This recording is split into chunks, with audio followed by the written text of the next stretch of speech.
The Radical. Fundamental principles of freedom, rational self-interest, and individual rights. This is the Yaron Brook Show. All right, everybody. Welcome to the Yaron Brook Show on this Monday, August 10th. I hope you guys had a great weekend. No show yesterday.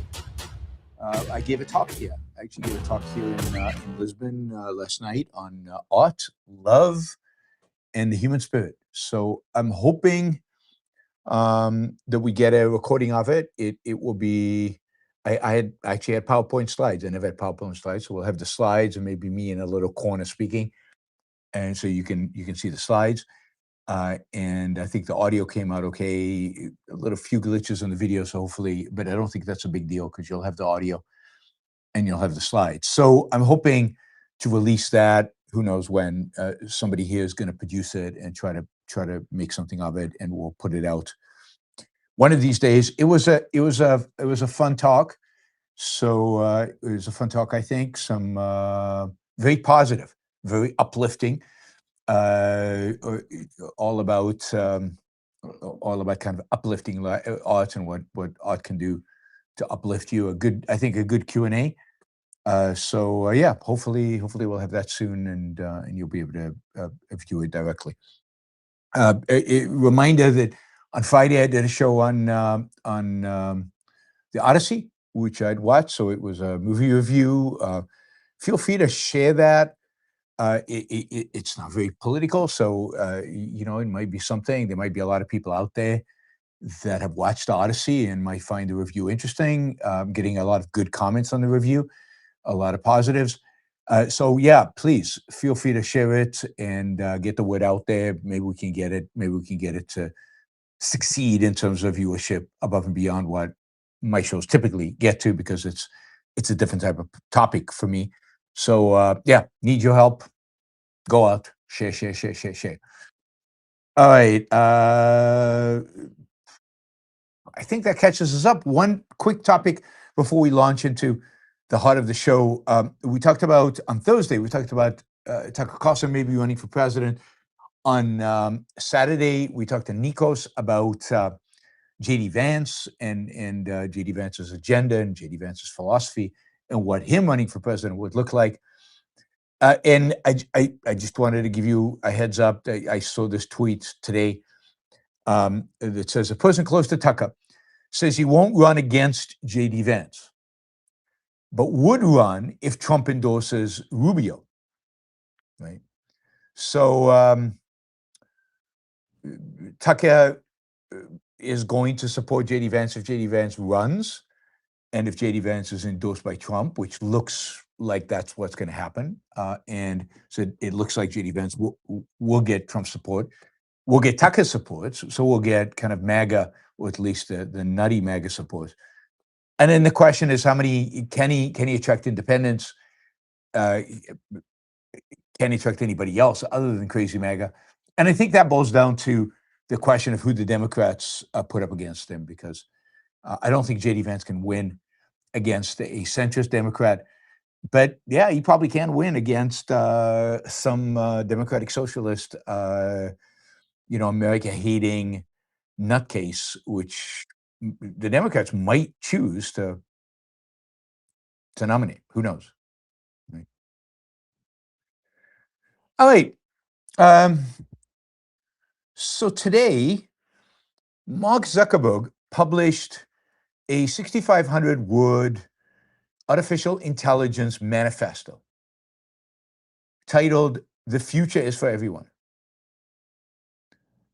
And so I thought we'd talk a little bit about that, because it's kind of unique. It's unique as compared to what other AI companies have put out there, and I think it's worth talking about.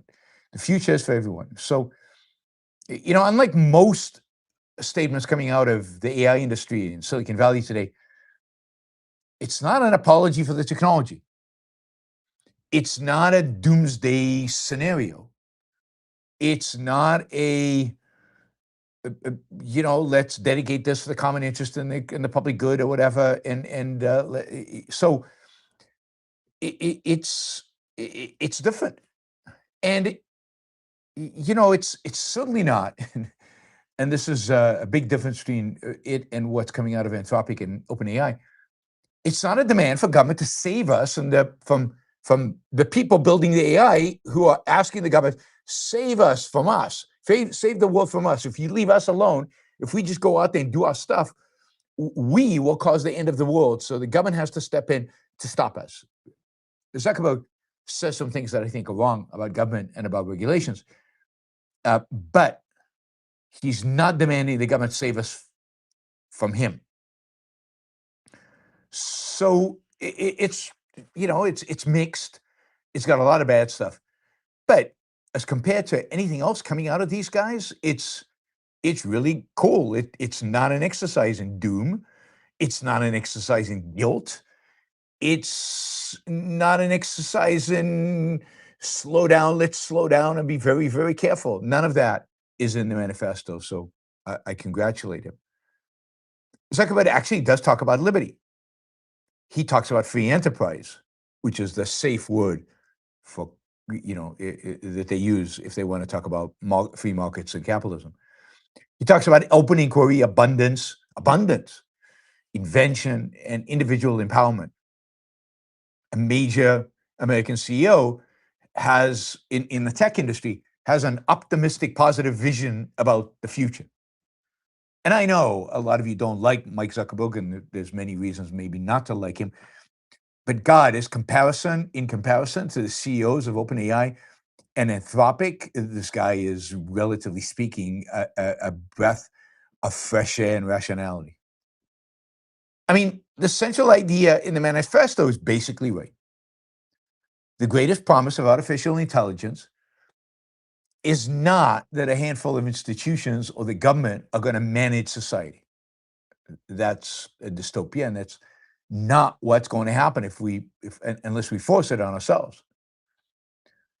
The greatest promise of artificial intelligence is that individuals are going to use it to become more capable, to learn, create, discover, build businesses, improve their health, and pursue their own goals. Now, this is the right orientation, even if some of the details he's getting wrong. AI shouldn't be conceived primarily as a mechanism for replacing people, replacing jobs. It should be conceived as a tool that expands what an individual can do. It's a productivity enhancer, a mind enhancer, an intelligence enhancer, not a replacer. Zuckerberg imagines every person having an extraordinarily capable personal agent, AI agent, a tutor, a research assistant, a business advisor, a health coach, a creative partner. I love that vision for AI. It's exactly how I see AI developing. I mean, I use it in a way as a tutor, teaches me stuff. As a research assistant, it helps me put these new shows together. And, I haven't yet used it as a business advisor, but I might start taking some marketing advice from it. It can't do worse than the marketers I've hired over the years to advise the Yaron Brook Show. So I'm going to try it. Zuckerberg imagines individuals starting companies without raising enormous amounts of capital or assembling large organizations because they don't need to, because AI will do a lot of the work. And AI is cheap, much cheaper than what you would need if you hired a bunch of people and installed a bunch of equipment. He imagines scientists using AI to discover drugs, entrepreneurs designing new products, small businesses operating on a scale that previously was only possible for large businesses. This is what technological progress does. It amplifies human ability. Again, it doesn't replace human beings. It amplifies our productivity and amplifies our abilities. The steam engine amplified physical power. The computer amplified calculation. The internet amplified access to knowledge and communication.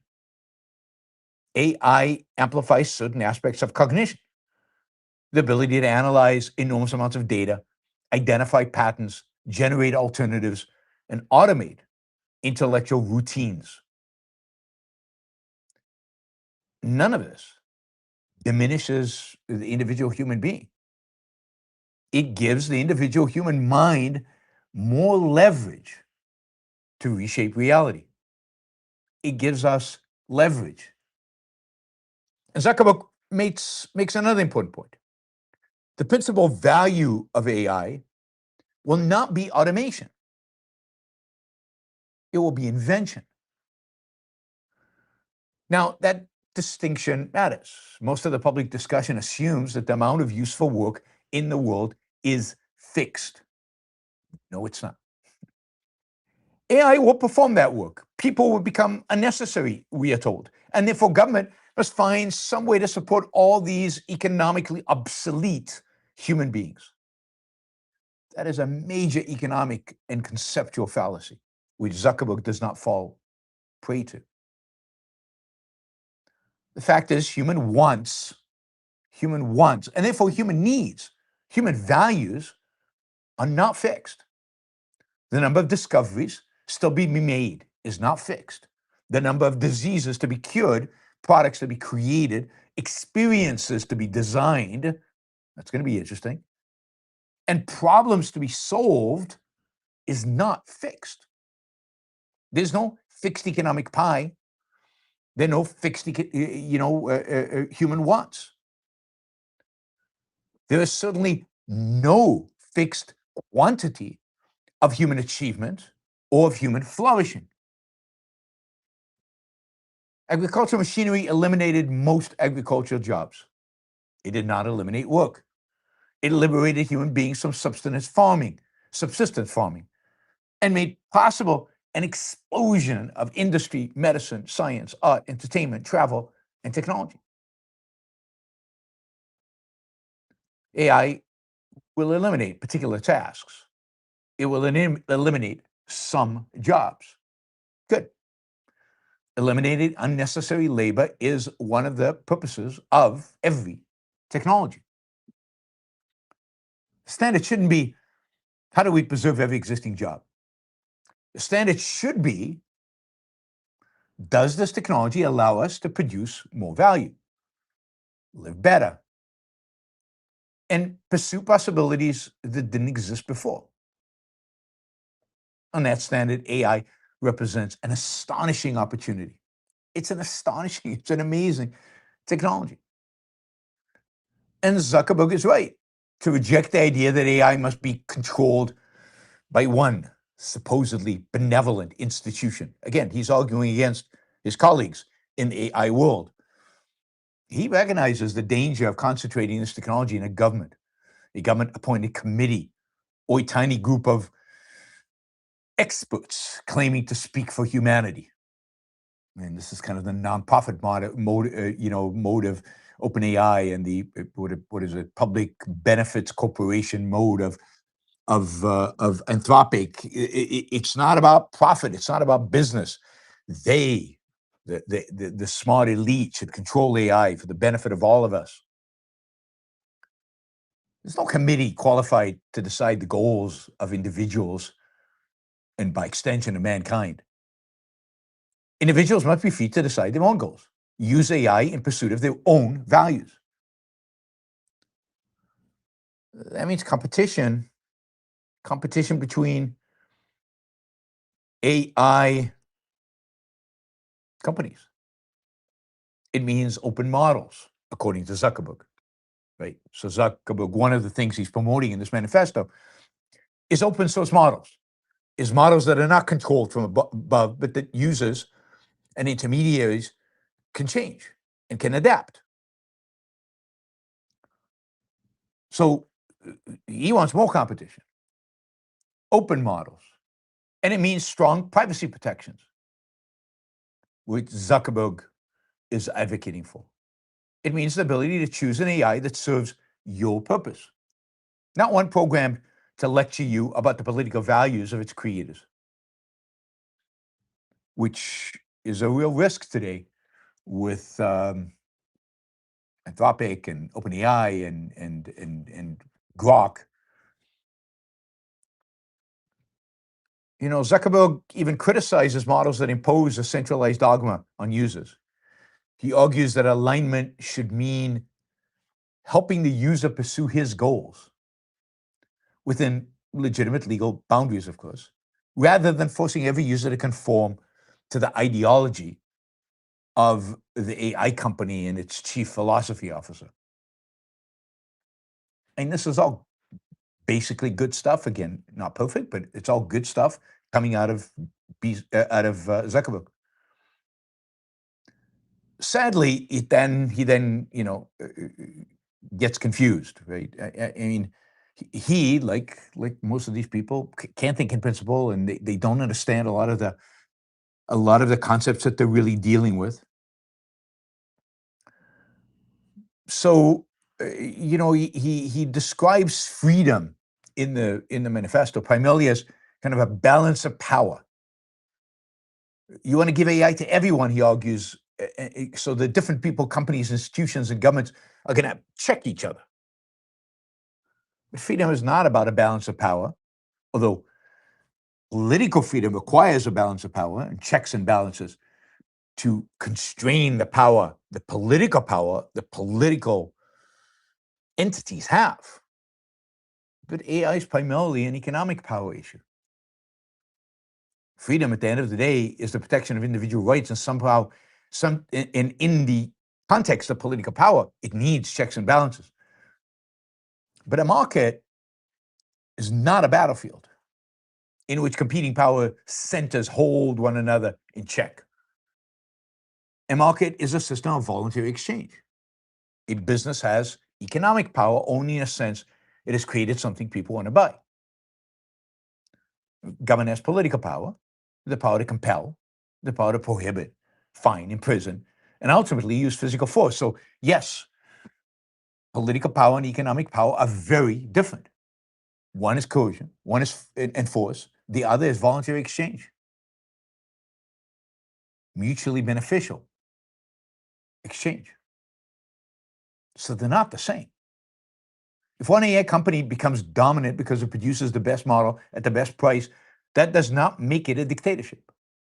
Consumers remain free to use it, reject it, or finance a competitor. But if government controls AI, if it licenses models, dictates acceptable answers, restricts access, or demands private user information, that is coercion. The essential distinction is not concentrated power versus distributed power. It is voluntary production versus coercive control. And Zuckerberg undermines his own argument when he proposes extremely close collaboration between AI companies and government. He wants frontier labs to give government early access to developing models, intermediate training checkpoints, and technical personnel. Think about the contradiction. We're told that concentrated AI power is dangerous, and they're told the government should receive the most powerful models before the rest of us do. Now, if you're worried about surveillance, censorship, centralized control, giving government privileged access to frontier AI is not the solution. Government is the one institution with the legal power to force Meta to act, to demand information, and to punish users, citizens. Now, there may be legitimate national, and there are legitimate national security reasons to work with government on specific threats, cyberattacks, hostile regimes, biological weapons, and maybe lots of others that need to be thought through and need to be analyzed and thought about. But that cooperation has to be narrowly defined and constrained by objective laws. It cannot become an informal partnership between big tech and Washington, in which government gains access, influence, and capabilities unavailable to ordinary citizens. I mean, but this is exactly what people like Bernie Sanders, Donald Trump, or many people within the Trump administration are demanding, and what OpenAI and Anthropic urging AI companies to engage in, and now, unfortunately, Zuckerberg is too. We've already seen what happens when government officials pressure social media companies to suppress speech, right? Remember that? COVID? I mean, Meta, of all companies, should understand that danger. The protection against government tyranny is not a vague balance of power. It should be a government constitutionally limited to protect individual rights. It is encryption, property rights, warrants based on evidence, due process, and objective laws against actual threats and actual use of force.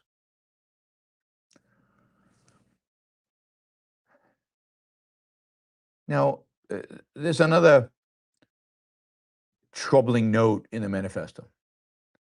Zuckerberg says there's no objective answer to what constitutes the best life. Now, this is not true. Now, not in the details that each individual must choose for himself. But in the principles, absolutely there is. I mean, it's true that what Zuckerberg is suggesting, the government should not impose a particular life upon us. But the reason is not that every conception of life is equally valid. The reason is that individual must use his own rational judgment to discover and pursue the values his life requires. There is an objective difference between creation and destruction, knowledge and ignorance, independence and obedience, productiveness and being a parasite. The whole optimistic vision of the manifesto depends upon these kind of distinctions. Why celebrate invention if invention is not objectively better than stagnation? Why praise prosperity if prosperity is merely one arbitrary preference among many? Why defend individual empowerment if liberty is not objectively superior to dictatorship? Zuckerberg's best arguments depend upon values that his own philosophical relativism can't defend. Finally, I'm uneasy with the repeated insistence in this manifesto. The data centers have to prove that they benefit, quote, the community. Meta is now promising jobs, teacher bonuses, infrastructure spending, cheap energy, and $1 billion community fund for all the communities in the vicinity of data centers that it builds. Now, there's nothing wrong with a company voluntarily making these kind of investments. This might be smart business. But we should reject the premise that a producer must purchase permission from the community to exist. A data center already exists.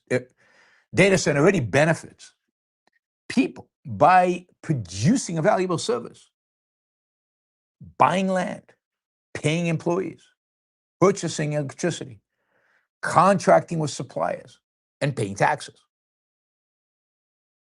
to the extent the taxes are used productively. It should not have to prove that every pressure group receives a special benefit. The proper question is simple. Is Meta respecting the rights of its neighbors? If it is, it should be free to build. If it causes demonstrable harm to someone's property, it should be held responsible under objective law. Still, taken as a whole, the manifesto, I think, is a positive.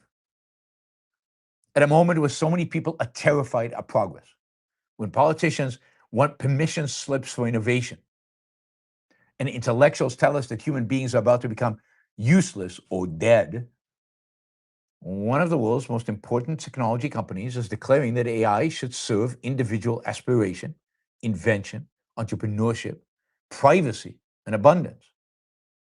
Now that's worth applauding. But Meta must follow its best insight all the way. AI should not belong to everyone in some collectivized sense. It should belong to the individuals and companies who create it, and it should be available to others through voluntary exchange. People do not need an equal allotment of intelligence or compute. They need freedom. The freedom to build, buy, experiment, compete fail and succeed. The future will not be created by humanity as one collective consciousness. There is no such thing. It'll be created by particular individuals, scientists, engineers, entrepreneurs, artists, inventors, investors, and millions of ambitious people. Millions, billions, why millions? Billions of ambitious people using these new tools to pursue their own visions to an extent unimaginable in the past. That is what AI makes possible. Dreaming unimaginable dreams, making them a reality, and doing so, anybody, the ability to do so now exists for anybody, anywhere, at a pretty low cost. So, anybody who's excited by AI gets a thumbs up from me. The great promise of AI is not that a superintelligence is going to take care of us or that we get UBI finally. It's that free human beings, armed with unprecedented tools, will be able to achieve more than they've ever achieved before. That is a future worth fighting for. And it would be great if we had some of these tech guys on our side. And maybe this is a small step for Zuckerberg to take in the right direction. And maybe others would follow. Maybe he will get better. But yeah, we need more positive views about the potential, the possibilities of AI. And good for Zuckerberg. It's not often we have reason to compliment Mark Zuckerberg, but good for him. Good for him for taking a stand here on AI. I encourage you to read the AI Manifesto. All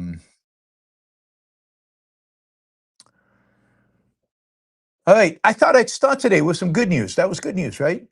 So people have asked me to start with good news and to end with good news. So that was the start, and then we'll have an ending for the good news. But now, unfortunately, we have to move to the kind of not so good news.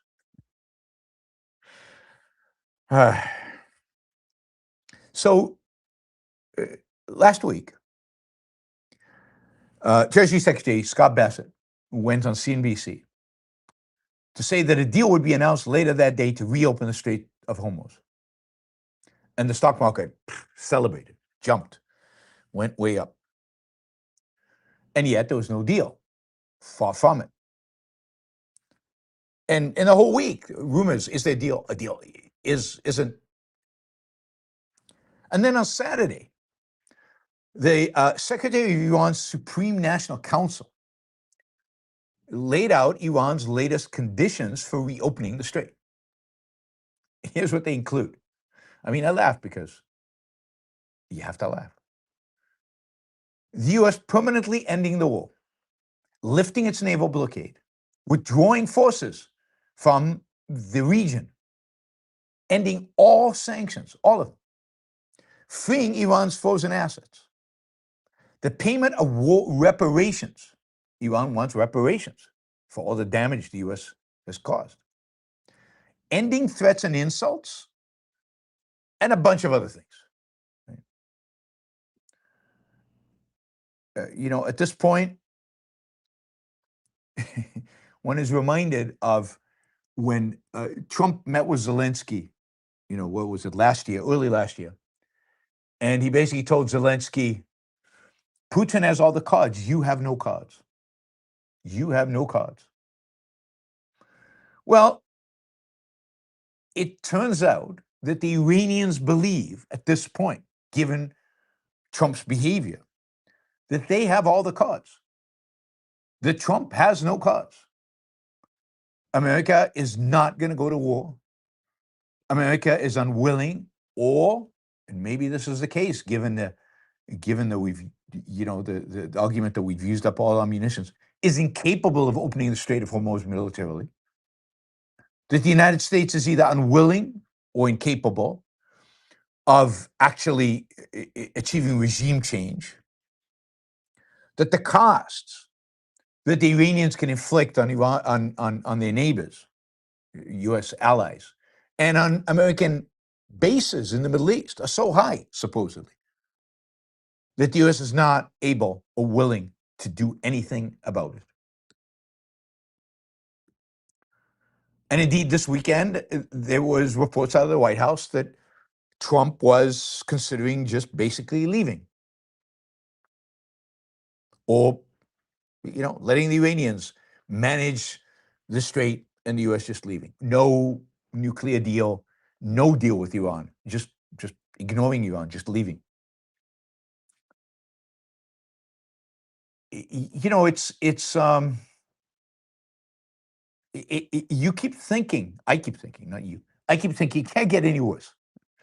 And then it seems to get worse every single day. I thought we'd already surrendered or were defeated weeks ago. And it turns out, no, there's more surrendering and more being defeated to go. Again, so supposedly Donald Trump has privately told senior aides that he may be willing to end the war if Tehran fully reopens the Strait of Hormuz, even without securing a nuclear agreement. Now, remember, that was the reason for the war. Strait of Hormuz were open before the war started. So Iran gets everything it had before, plus control over the strait, and the knowledge that the United States will not open them and not do anything about opening.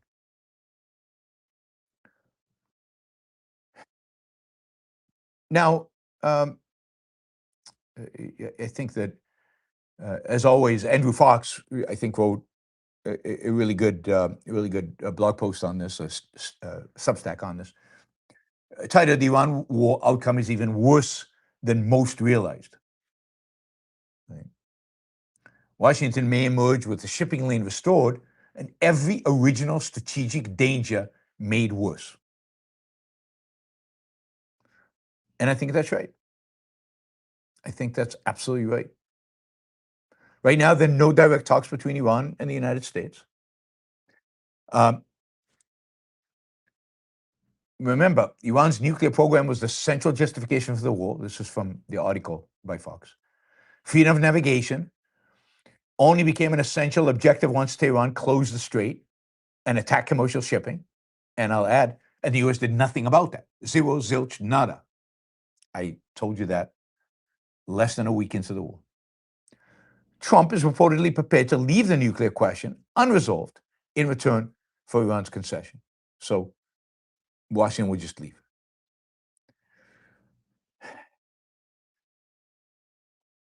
Now, radar sites are being destroyed, missile bases cratered, generals killed, factories burning. Satellite images show expensive Western ordnances landing exactly where it was aimed. I mean, we are good at precision warfare. And that's all true. But the reality is that 5 months after the campaign began, Iran's enriched uranium is unaccounted for. We still don't know where it is. Its surviving strike force can still terrorize the neighborhood. And its grip on Hormuz has forced Trump to contemplate abandoning the original purpose of the war. Fordo, Nanats, and Isfahan were hit in 2025. Further facilities were struck this year. Centrifuges were wrecked, and years of costly work were reduced to rubble. However, the damage did not secure the stockpile. According to the IAEA February report, they estimate that Iran held 440.9 kilograms of uranium enriched to 60% in June 2025, of which 432.9 kilograms had been verified. That was enough under its yardsticks, the IAEA's, to yield weapons-grade material for roughly 10 bombs, if enriched further. The agency still cannot establish the stockpile's current size, compositions, or whereabouts. And, this is a massive failure. You remember that in June of last year, after the B-2s bombed the nuclear sites, Trump said, yeah, it was the end of Iran's nuclear program. Well, that turns out to be completely false. According to U.S. intelligence, The new war barely altered Iran's nuclear timetable. Tehran remains perhaps 9 to 12 months away from building a weapon if its leaders decided to do it. Right? They would have to get centrifuges, maybe some survived somewhere deep, and they would, they were probably weeks away before the June bombing. Now they're 9 to 10 months away, 9 to 12 months away. A former U.S. intelligence official described the problem with admirable bluntness, according to Fox. As far as anyone knows, Iran retained the material after the attacks, probably buried where conventional U.S. munitions cannot reach it. The campaign failed to secure the stockpile. Inspectors cannot account for all of it. And Iran has learned something really, really valuable, much more valuable than a few facilities. The world's strongest military and the region's most capable air force launched an extraordinary weight of fire at the program and failed to remove the material, the knowledge, or the possibility of reconstruction. I'm not sure if you've left Israel alone, they couldn't have done all those things, but they didn't, and partially because the United States wouldn't let it. America plainly retains further destructive options, including more bomber sorties and operations carrying far greater risk, like putting troops on the ground and getting the stuff. But the problem is, its usable conventional margin has been exposed. By August, the U.S. Army had expended virtually all its available ATACMS and precision strikes missiles, while wider campaign has consumed about 65% of the U.S. Patriot interceptors and at least 38% of its THAAD stocks and nearly half of its Tomahawks. I mean, if you're the IRGC,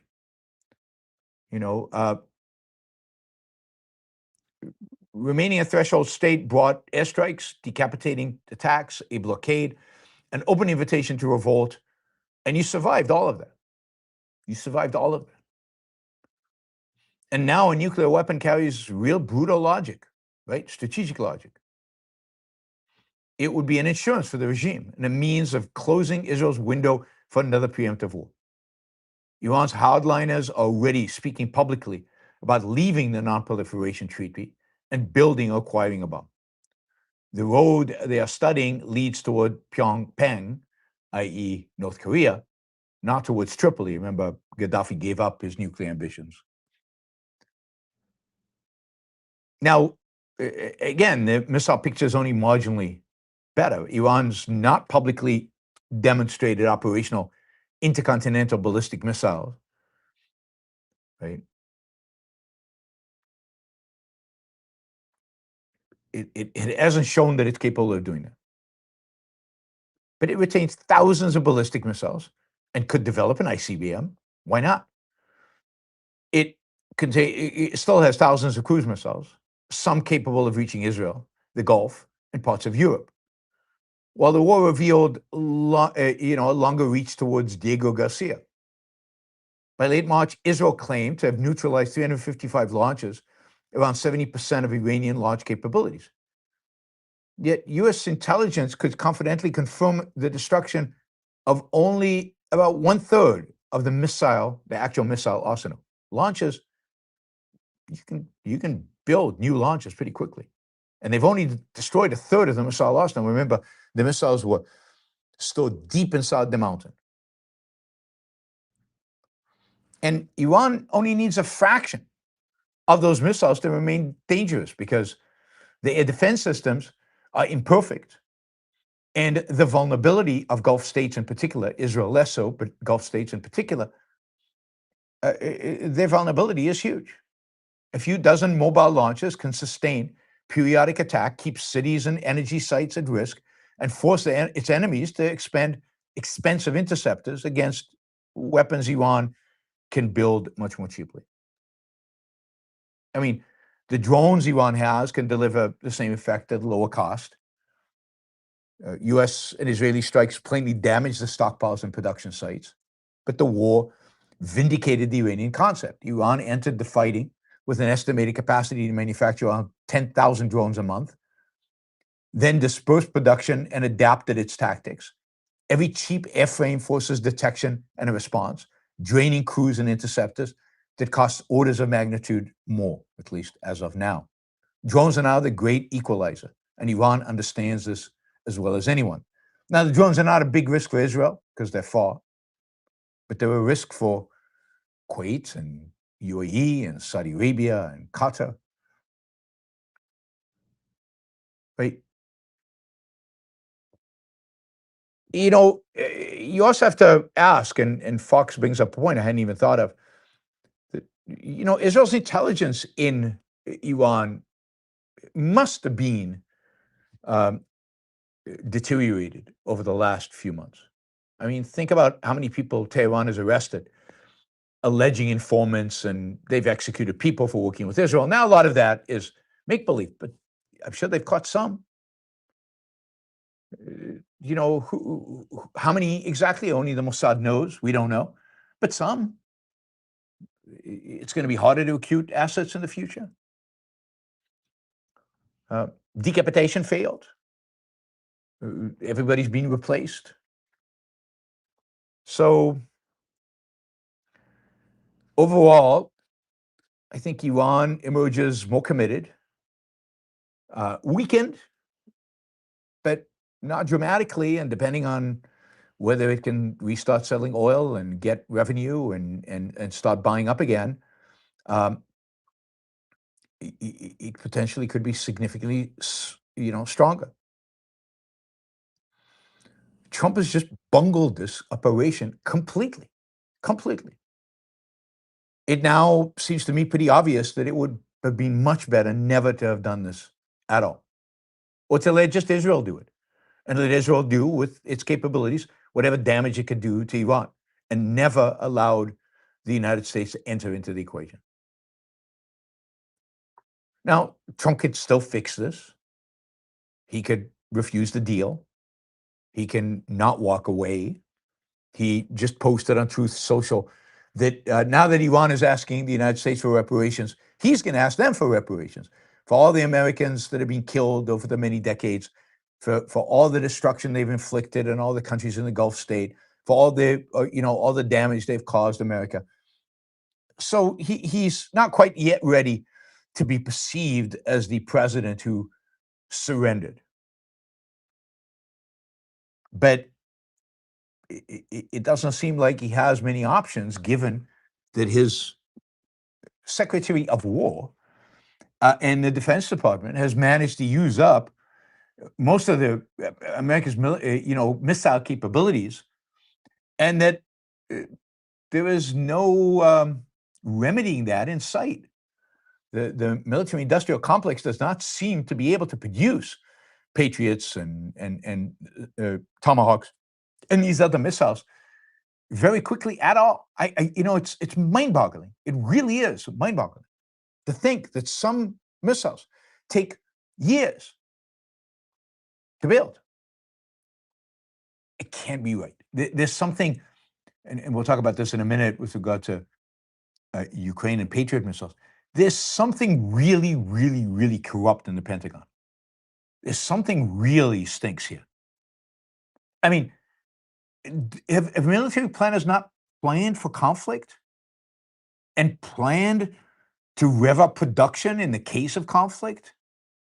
And have they not seen the depletion of the weapon systems after Russia invaded Ukraine? Did they not ramp up, maybe thinking that conflict would expand? What were they thinking? And given that there's a real threat that China invades Taiwan, do we not have in the Pacific theater enough of these missiles and defensive weapons and so on to protect our troops and to take on the Chinese? And if we don't, and if we can't produce those weapons until 2030 or some ridiculous number like that, heads should roll. I mean, and this is not Trump's administration's, only Trump's administration's fault. I mean, you have to go back 8, 10 years and say, what were they thinking in the Obama administration, the Trump first administration, and the Biden administration? Who ran the Pentagon? Who are these generals? What strategic planning are they doing? Do they realize that in a war you use missiles? Missiles actually get used, and they need to be replaced.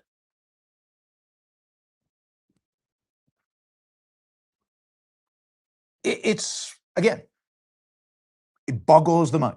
Literally boggles the mind that the American military did not take all these. It's the same thing that boggles the mind that Donald Trump did not take into account that that Iran would close the Strait of Hormuz, and he better have a plan for it. And the Pentagon did not take into account the idea that if we ever go to war somewhere in the world, we will deplete our missiles and our Patriot systems and stuff like that. They learned nothing from the war with Ukraine, seeing the use by the Russians of ballistic missiles and drones. Where are all the anti-drone technologies that were promised that are cheap? Israel seems to be working on that. The Ukrainians seem to be working on that. Where are the American laser systems? Where are the American microwave systems? Where are the American other types of systems that can halt drone attacks and can destroy drones at a cheap cost? Again, Ukraine has those systems. Israel has some of them. Israel's behind. Israel's trying to catch up right now because it realized in Lebanon this year that it was behind, that all it took was a drone operated by Hezbollah, a cheap drone with a little bit of explosive, to take real casualties. And Israel's, frantically trying to figure out solutions to that, something that troops can carry into the field that can protect them from drones and shoot down drones, at a low cost. Ukraine is also figuring that out. It's figured out some stuff. It still needs to figure out more. Russia's working on it. It's unimaginable. I mean, the Pentagon, here's the thing, right? The budget of the Pentagon is 1 trillion, like I like to say, trillion with a T, dollars. I don't know where it all goes. I do not know where it all goes. But you think that a chunk of it should go to developing anti-drone technology, anti-ballistic missile technology, and to building the kind of projectiles that we need in order to go to war with. Patriots, Tomahawks, and all the other ones that I can't, who have numbers as names, and I don't remember. Really, unbelievable. Now, look, this is not to say Iran will have a nuclear bomb. Israel's not going to sit back and wait for this to happen. With the Trump administration support or without it, Israel will do everything in its power to hamper any attempts by the Iranians to develop a bomb. And Israel has capabilities. It doesn't have the same capabilities as the United States. It won't be as easy as if the United States did it, but it has capabilities. Israel really needs a new government. It really, really needs a new government. It needs to get, it needs to really set aside the distraction that the far right, the religious nationalist conservatives in Israel are creating.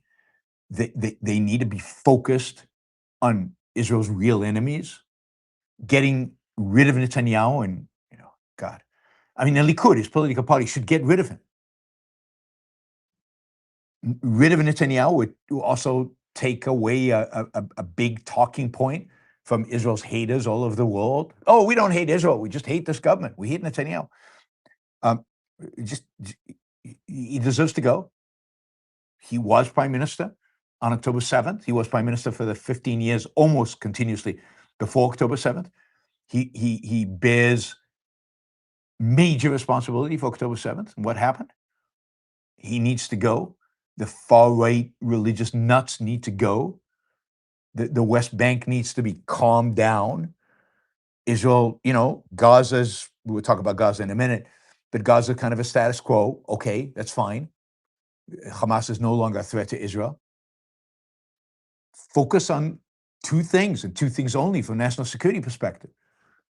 Iran, in particular the nuclear threat from Iran, and Hezbollah. And, Israel is still negotiating with Lebanon, and they're still trying out to see if the Lebanese military can help, disarm Hezbollah. It's hard to believe they can, but they're making efforts. The Lebanese really seem to want to make efforts. I think the Lebanese government wants peace with Israel. They'd love Hezbollah to go away. They just don't have the means or the tools to deal with it. And the Americans, again, are not helping at all. So Israel could do it. Israel will have to do it. I think that, Saudi Arabia is building a new coalition to deal with the Iranians, but they don't want to go to war. So they are now forming an alliance with Turkey and Pakistan, a defense alliance, which is not good for Israel, but probably not a threat in the short run. The primary aim right now probably is neutralizing Iran. I don't know what the rest of the Gulf states do. The one thing that is clear and is tragic is that they will no longer view the United States as an ally.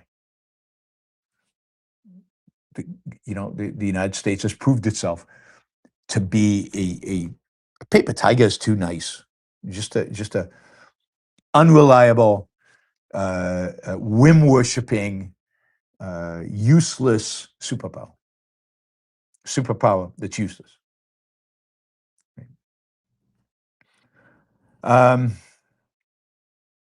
So I don't know where this is going to go. It's impossible to predict at this point. But put it this way: Iran is behaving like they believe they have all the cards. They believe the United States will do nothing to them, and Trump seems to be believing the same thing. Right now, at the same time, Iran is suffering. They exporting no oil, at least not by ship. Maybe by truck from the eastern border with Pakistan, Afghanistan, or to Tajikistan in the north. I don't know, but you can't export a lot of oil that way. They're not exporting oil. Basically, the Karg Island, there's no activity. There's nothing there. They're having to rotate and shut down and rotate the oil wells that they have. So they rotate that. They still have refining capacity because we refused to bomb the refineries. That should have been on the target list. We should have bombed their refineries. That would have made them really put them in pain. So they can still refine oil for their domestic needs, but they can't export oil, which means money is not flowing in. But here's the thing: they're religious fanatics. And are religious fanatics willing to suffer for the cause? Yes. This is Jack Keane, the former general, speaking on one of the channels. I can't remember where. He says the Islamic regime doesn't care that its people suffer. They have an ideology that they're holding to.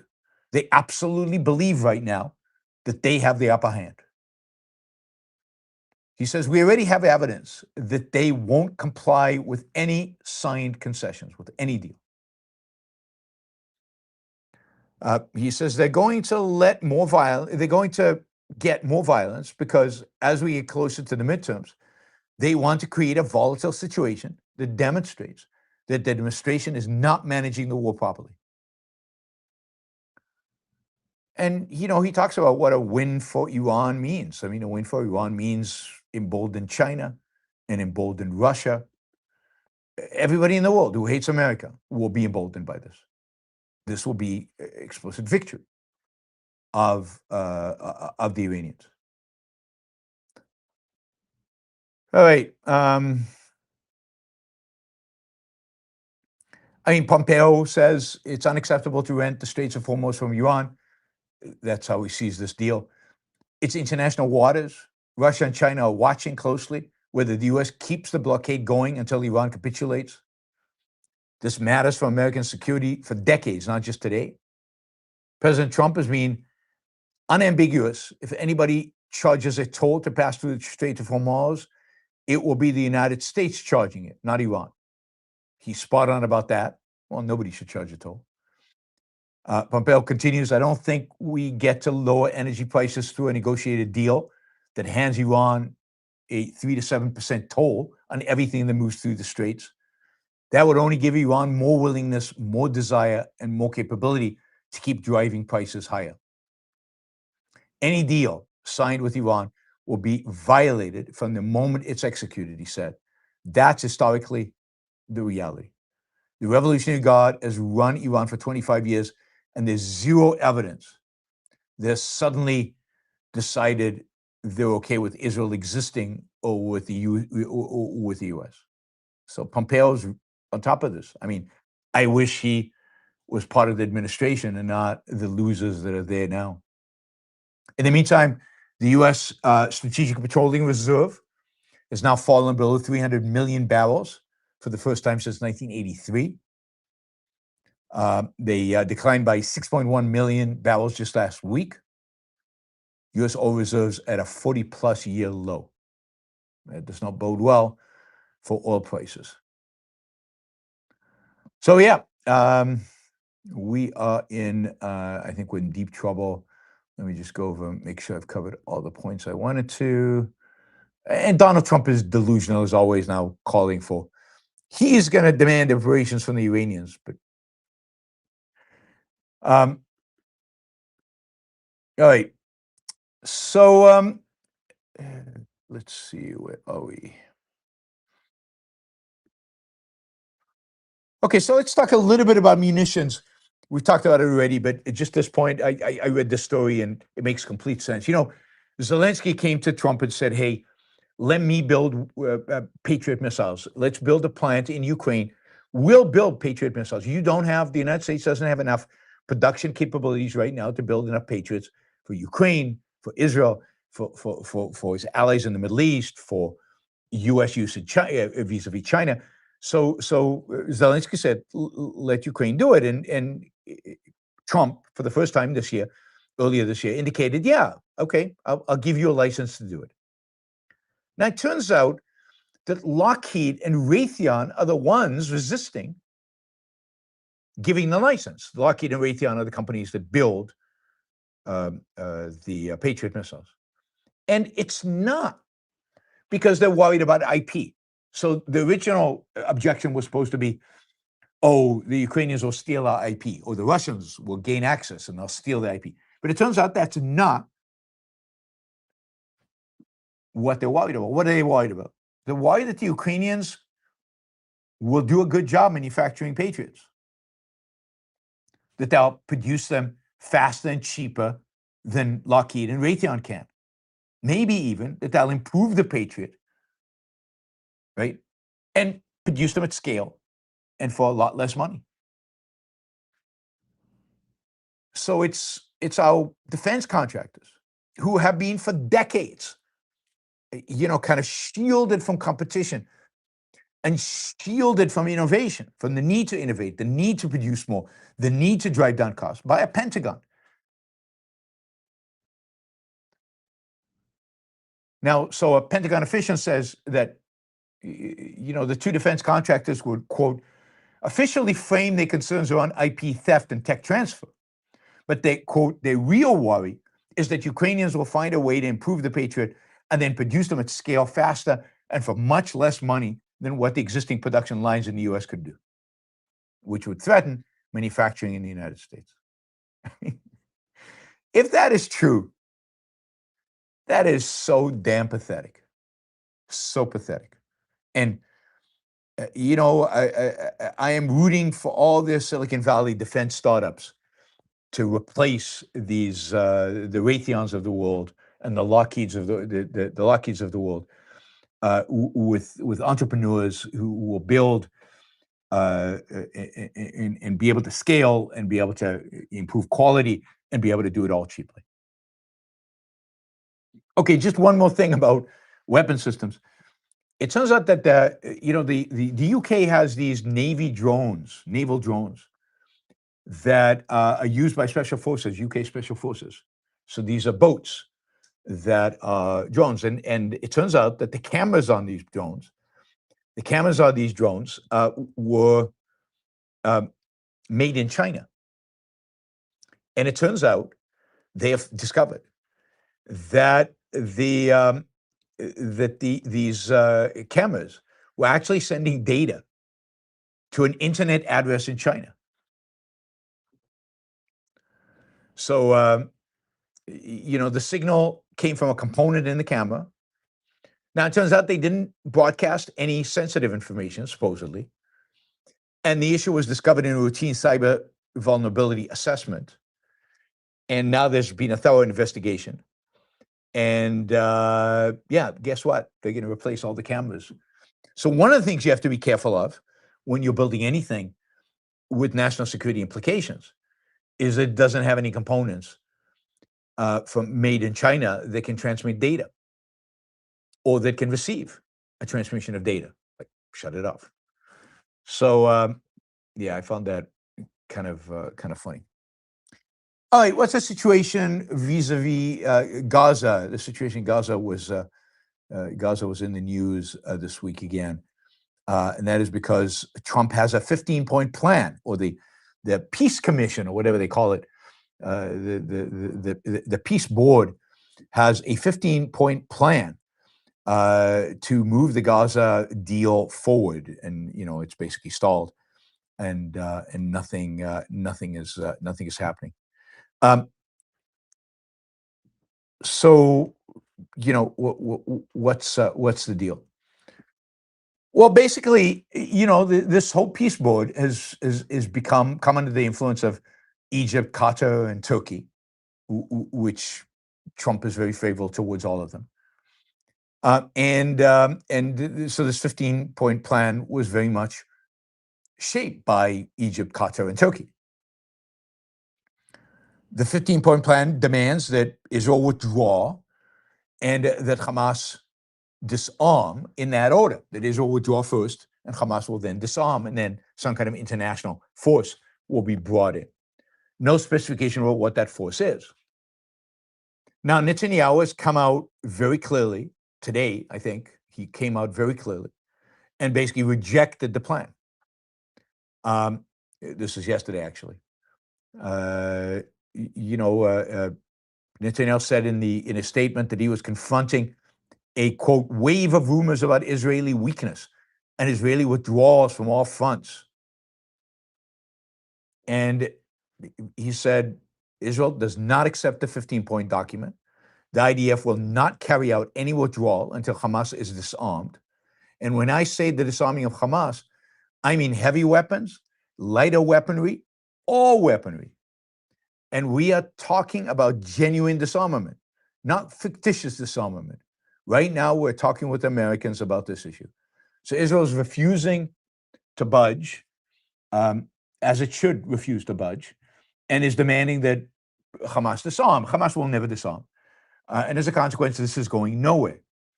Now, Israel, this is not really going to be affected by Israeli elections, because I don't think any of the political parties in Israel can afford a exit, to exit Gaza without Hamas disarming completely. So whoever wins the election is going to basically take the same stance of standing up to America and standing up to the Board of Peace and standing up to Qatar, Egypt, and Turkey and saying no. Sadly, what this means is Hamas stays armed. What it means is Gazan civilians remain trapped under Hamas terror, and their situation is not going to improve in any meaningful way. They'll spend another winter in tents. No Israeli government is going to jeopardize Israeli security by trusting international guarantees. They've seen it before. They know what happened. And believe me, October 7th is still fresh in their minds. So I don't think anything is changing in Gaza in spite of Trump's, claiming again a new peace plan, and he is going to bring peace to the Middle East after 3,000 years. He wants to be able to claim a victory, but he's not going to find it. He's not going to find it.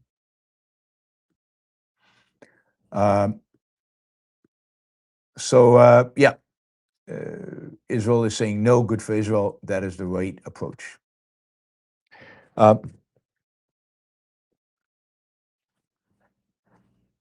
Of course, what should happen is at some point, this will have to happen. Somebody's going to have to go in there and disarm Hamas from within. But in Israel, I think at some point would like to do that. We'll see whether Israel has the fortitude and the will the energy to actually engage in that. That's why I said, you need to get Netanyahu out of there. You need to get a new government. You need a new prime minister. You need a renewed focus on Israeli security without the baggage. And without the baggage of the prime minister who was there October 7th. And, sadly, I hope the next prime minister is not Eisenkot, because Eisenkot was the the chief of staff of the military not in October 7th, but in the years before October 7th. So he bears, again, responsibility for it. He did nothing to prevent this. So really need some new faces, some fresh faces, or at least somebody like Bennett, who at least doesn't have that on his hands. So we'll see what happens. But I think Gaza is just going to be a stalemate for a while. And that stalemate's not bad right now for Israel, because Hamas is not a threat as constituted right now, with the amount of force Israel has in the Gaza and the security barrier it has created within Gaza. I don't think Hamas is a threat to Israel at this point. All right. It turns out that there have been a series of cyber attacks on American water systems. We're talking about at least 12 different states. The campaign, the cyber attacks, disrupted pressure or caused flooding at some utilities. Officials report no contaminated drinking water. Now, they don't know who exactly is responsible, but Iran is suspected. But no attribution has been determined. Trump, of course, is denying Iranian responsibility, because if it was established that it was Iran, Trump would have to do something about it. And Trump clearly doesn't want to do anything about it and doesn't want more conflict with Iran. This is a huge failure operationally. Hopefully it's a failure that they will, the authorities and the companies that are responsible for these water facilities will learn from and build out their cybersecurity in order to stop it and prevent it. But it's not clear that some of this operational control equipment needs to be exposed to the internet and therefore exposed to cyber attacks. But it is a challenge that needs to be overcome. I mean, in any war with somebody like China, you'd think that their cyber capabilities are better than Iranians and they could really do damage.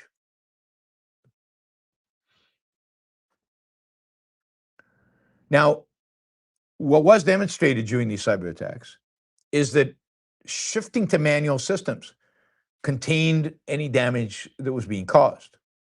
Affected operators disconnected exposed equipment and returned to manual controls, limiting disruption and preventing reported contamination. Now, so there's a real success story here in terms of resilience. It can be dealt with. It's not a catastrophe. And then now it's a question of how do you harden these small utilities all over the country?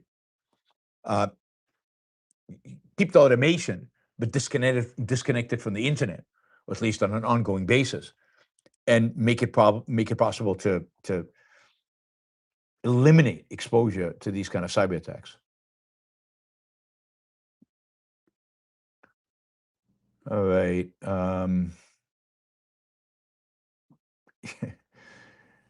Let's see. What did we want? What was next on our agenda? Yeah, a few. This is kind of a few things about the economy, so we can cover a few things about the economy. Big story today in the Wall Street Journal about the fact that Americans are traveling internationally like never before. In the midst of, consumers' lack of confidence, in the midst of cost of living hysteria, in the midst of massive depression about the state of the economy and the future of the economy and the quality of jobs and everything else, Americans are traveling all over the world at record numbers. More Americans today have passports than ever in American history. 24 million Americans took 24 million trips to Europe, just Europe, in 2025. Portugal, where I am right now, leaving Portugal tomorrow, Portugal received nearly 5 times the number of US visitors last year than it did a decade earlier. Greece, 4 times as many. If you look at a graph of Europe, of Americans traveling to Europe, it just goes like that. It's just a nice upward slope since the mid-teens. Now, trips are not cheap. And Americans are spending money. The reality is that these economies, Portugal, Spain, Italy, and Greece, these Southern European economies that really struggled 15 years ago, are doing very well. Greece is one of the fastest economies, maybe the fastest in Europe. Portugal, Spain, Italy, all doing okay. And a big chunk of that is tourism. And a significant chunk of the tourism is American tourism. And Americans spend.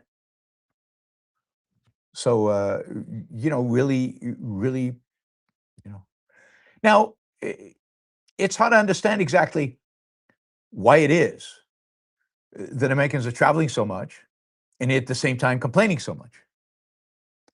We'll get to some numbers in a minute about American wealth, or not so much wealth, but consumption. More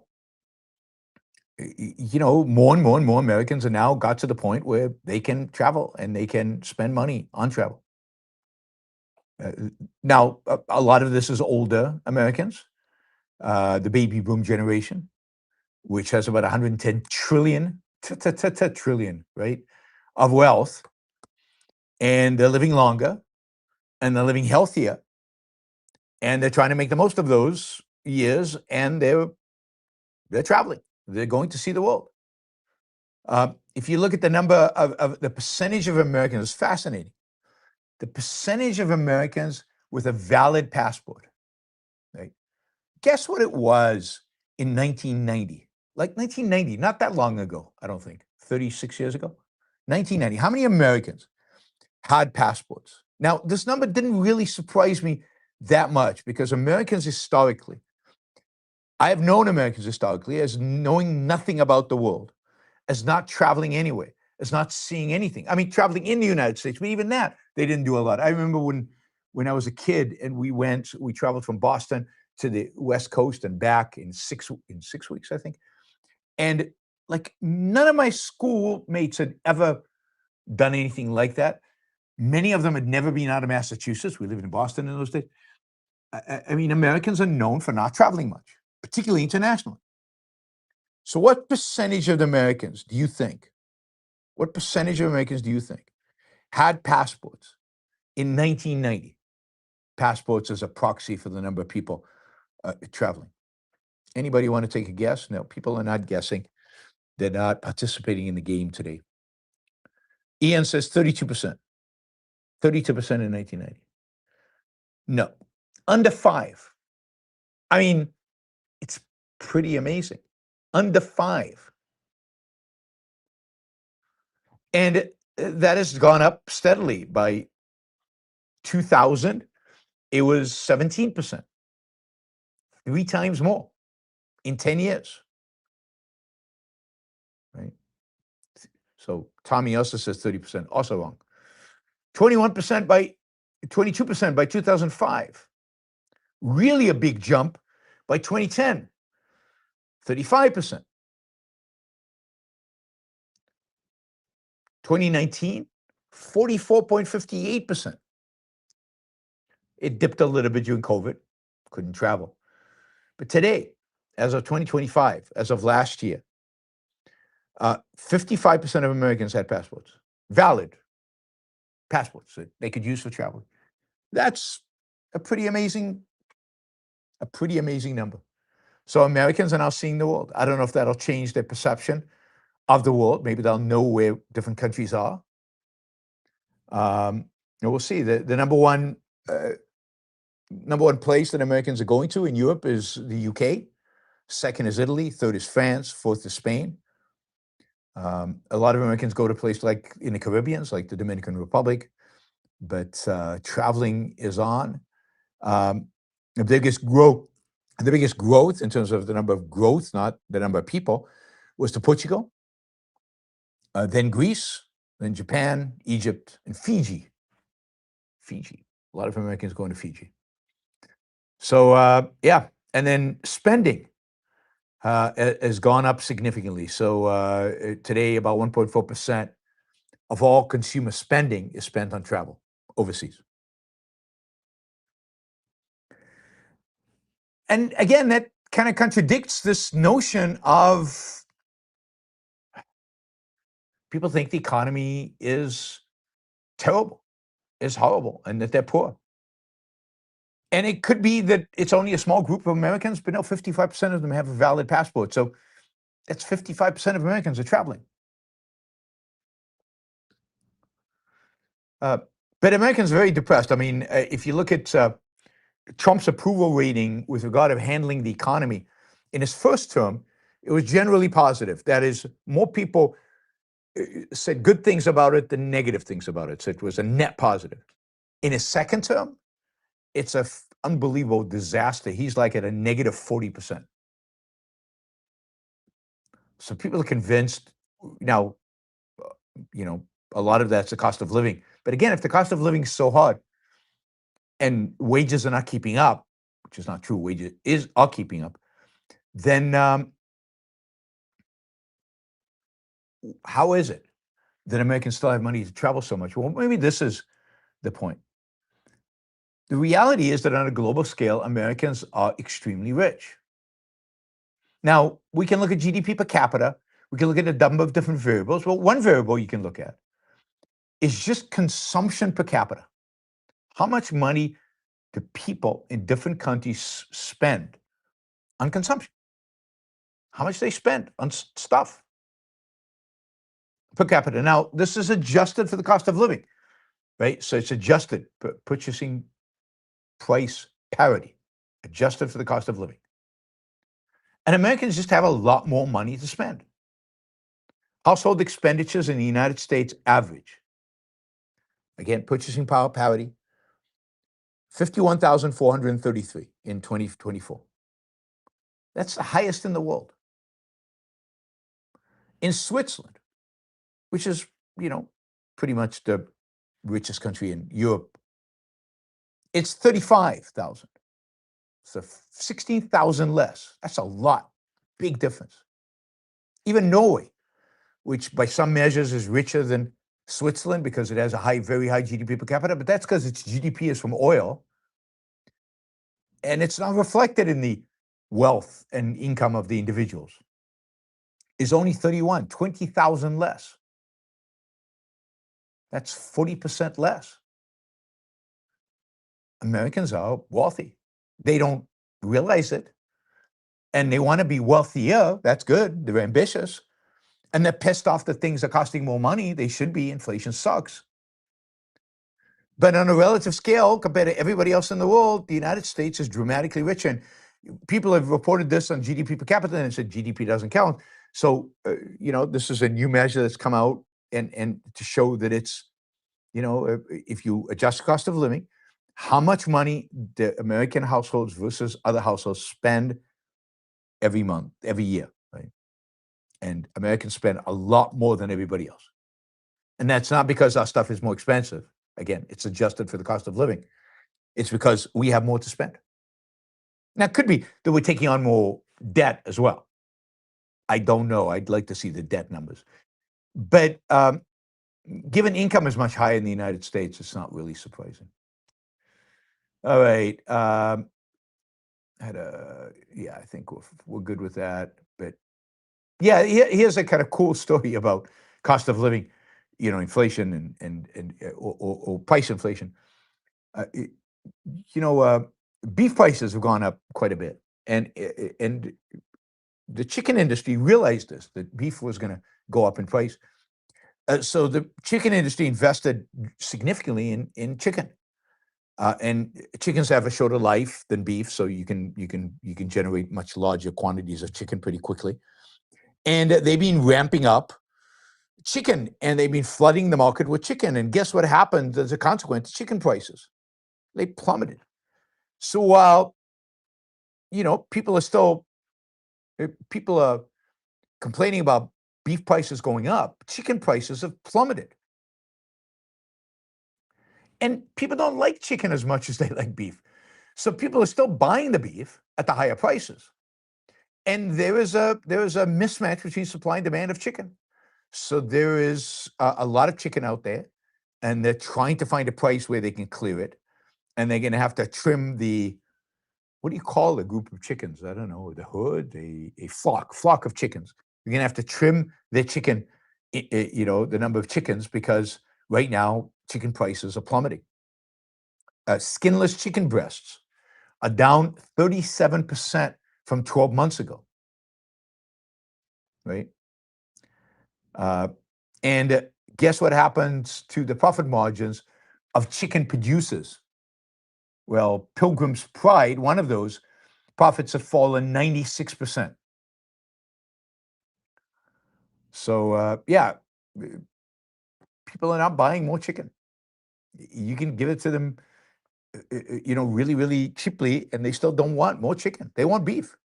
So ground beef demand is high, prices are high as well, and supply is much more difficult to adjust, particularly given that there are all kind of tariffs on importing beef from other countries. If you want to, it's just, there's a reason why people think that Trump is so bad on the economy. Tariffs have made life more expensive in America for no good reason, with no upside, no benefit, no advantage. And even when these tariffs are being returned, they're being returned to the manufacturers. They're not being returned to the consumers, and the consumers paid higher prices.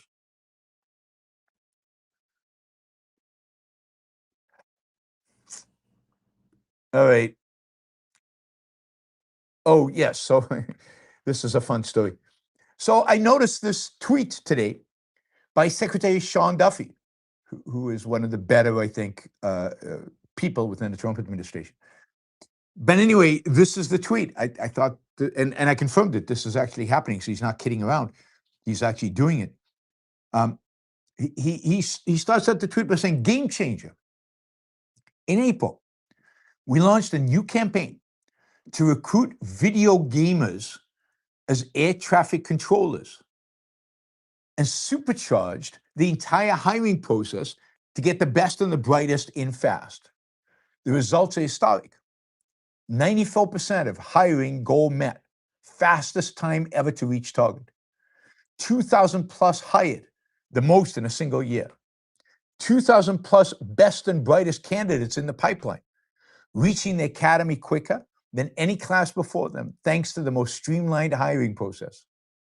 We're building the strongest, sharpest workforce in aviation history." So I don't know if it makes you worried or relieved that the future of air traffic controllers is now in the hands of people who are gamers, video gamers.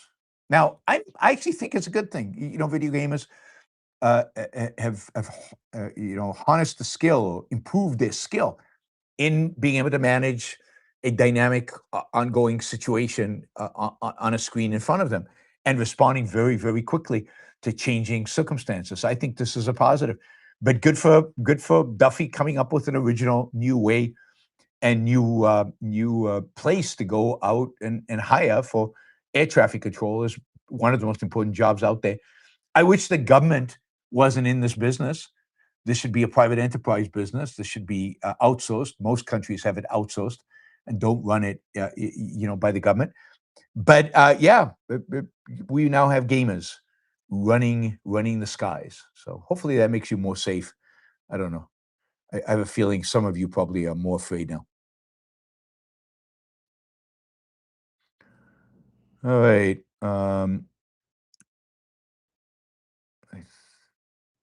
So This is a human achievement, but it's also, I'll leave it to you to decide whether this is a positive or negative. It has aspects of both.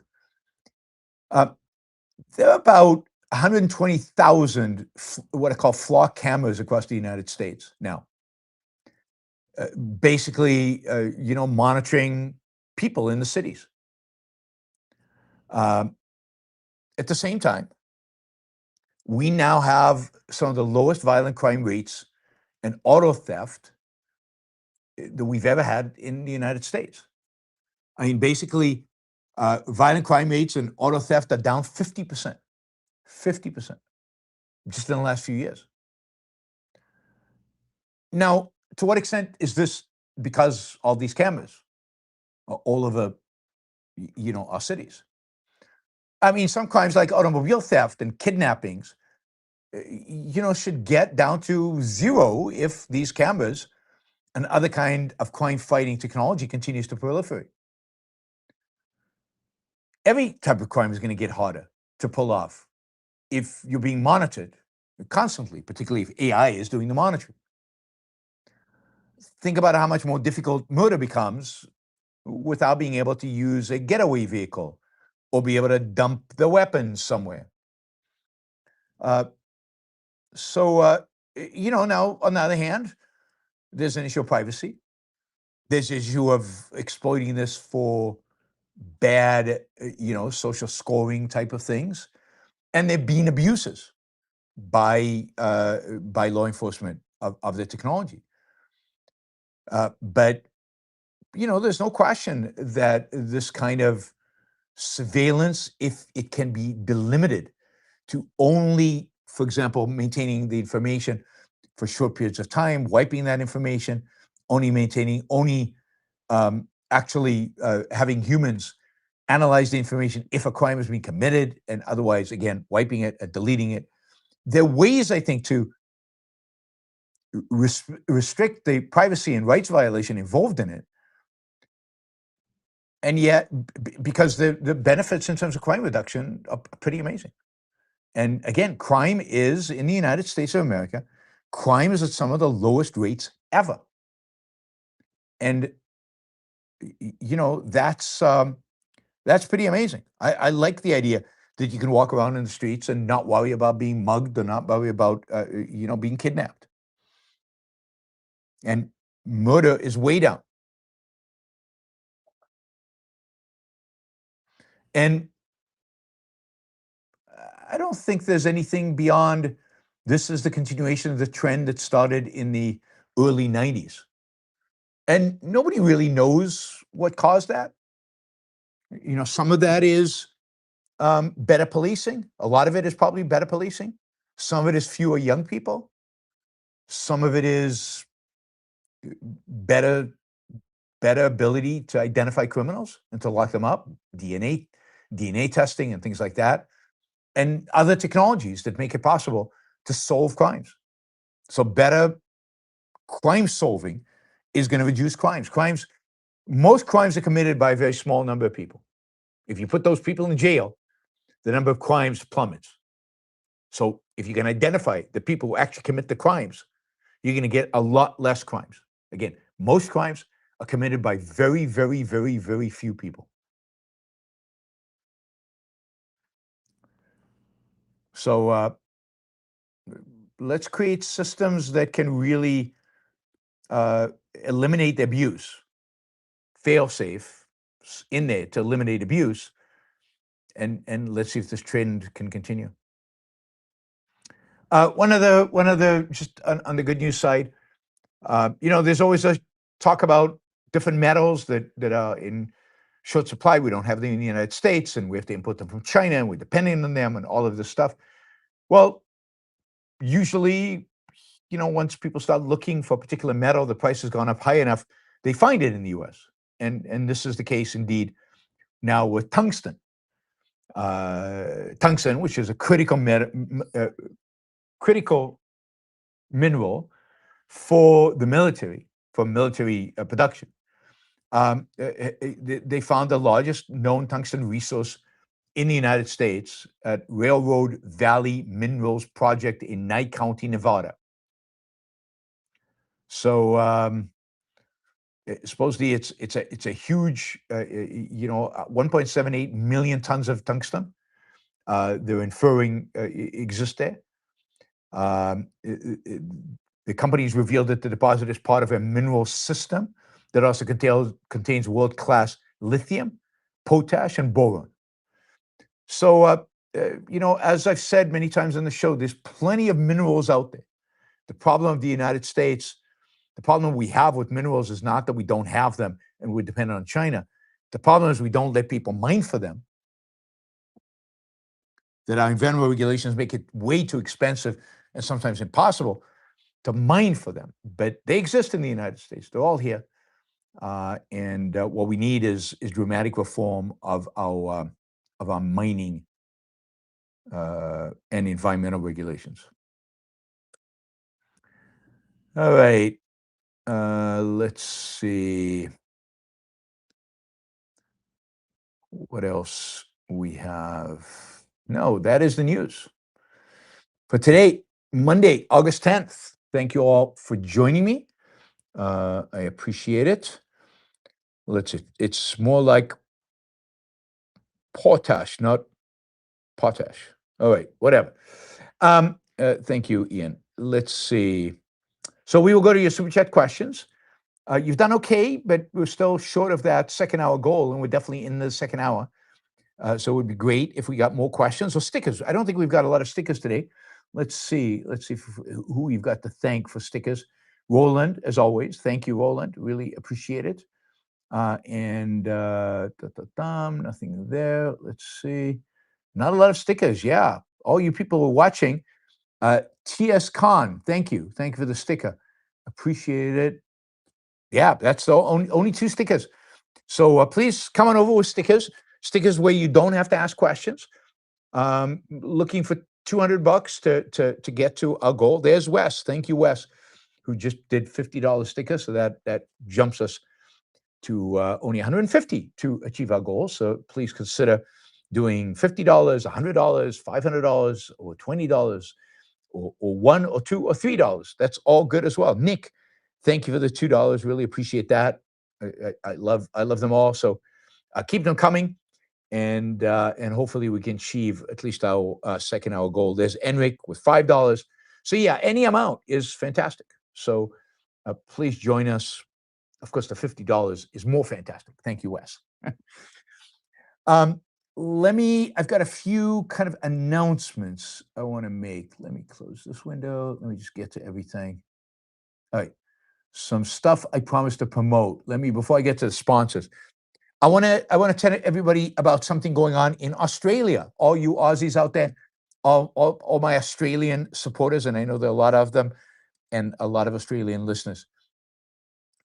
There is right now a GoFundMe campaign going on to fund a project to basically organize a showing of We the Living in Australia, the movie We the Living, which is a fantastic, beautiful, amazing adaptation of Ayn Rand's novel. I think it's a remarkable movie. It's a cinematic triumph. It's been the original movie that was made in 1942 has been cleaned. The dialogue has been improved. The subtitles are being made better. And the movie's been traveling around the world and being shown. And now there's a plan to show it in Australia. The Australian Centre for Objectivism, the official one, is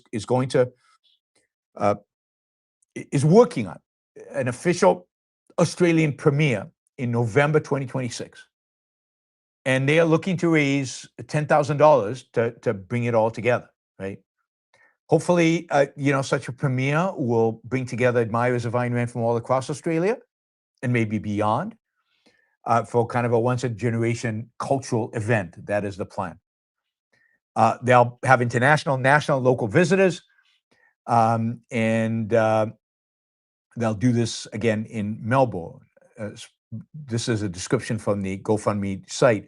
The evening will begin with a gala reception featuring drinks, canopies, and the opportunity to meet fellow supporters of Ayn Rand's ideas from around Australia. Guests will then enjoy an introduction by Duncan Scott. He's the guy who was actually cleaned and is actually traveling the world and exposing people to this beautiful movie. Followed by the Australian premiere screening of the We the Living. The evening will conclude with a live audience Q&A, giving attendees the rare opportunity to get the firsthand story of the film's restoration and extraordinary journey. I mean, it has an amazing story, which I think I've told on the show. And Duncan's been on the show, and I'll have him again to talk about this. Again, Duncan Scott will be there, and he'll be traveling from the United States to tell the story about this. After the premiere, We the Living will be screened across Melbourne, Sydney, Brisbane, and Perth throughout 2027, bringing the art of Ayn Rand to an Australian audience on a national scale for the first time. So they're trying to raise $10,000. They've raised about $2,000 so far. I know that you guys, I have a lot of very generous Australian supporters here. It would be great if you guys helped make this happen. If you go to GoFundMe and just search Ayn Rand We the Living, I think you'll find it. GoFundMe.com and search for We the Living, Ayn Rand's We the Living, you'll find it. And hopefully we'll get to 10,000. I think one of the goals is if they raise significantly more than 10,000, if they go beyond the 10,000 goal, then they will actually invite me to come to Australia. And I probably won't be able to go in November to the premiere, but maybe for one of the other screenings. So if you want to be really generous and say some of this money should go to fund transportation for Yaron to come to Australia, because I'm expensive, because Australia is far and I would travel business class there. But again, We the Living is not to be missed. It is it's a phenomenal experience. It's the best movie of an Ayn Rand book. So, go for it. And hopefully, again, I don't know, the Australians are not here today. I don't know what time it is in Australia now. I think the Australians come more when I'm doing my show in the evening in the US. But anyway, you guys listen, not live, I'm sure. Go to the GoFundMe and support it. It really is something worth supporting. All right.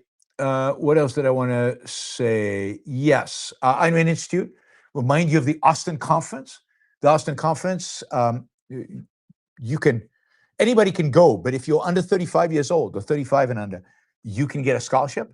You can find information about the Austin Conference at aynrand.org/YBS, Yaron Brook Show.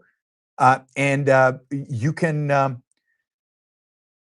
can apply for a scholarship, and the scholarships are pretty generous. You can also probably, if you want to sign up and pay, you can get the Yaron Brook Show discount. 10 YBS 26. Was it 26 YBS 10? I think it's 26 YBS 10. 26 YBS 10. Enrich says, We the Living has been available at times streaming and on DVD. Yes, but here's the difference. The version being screened right now has never been. That is, the version being screened now is cleaner. The visuals are better. The sound is a significant improvement. And even the subtitles have been improved.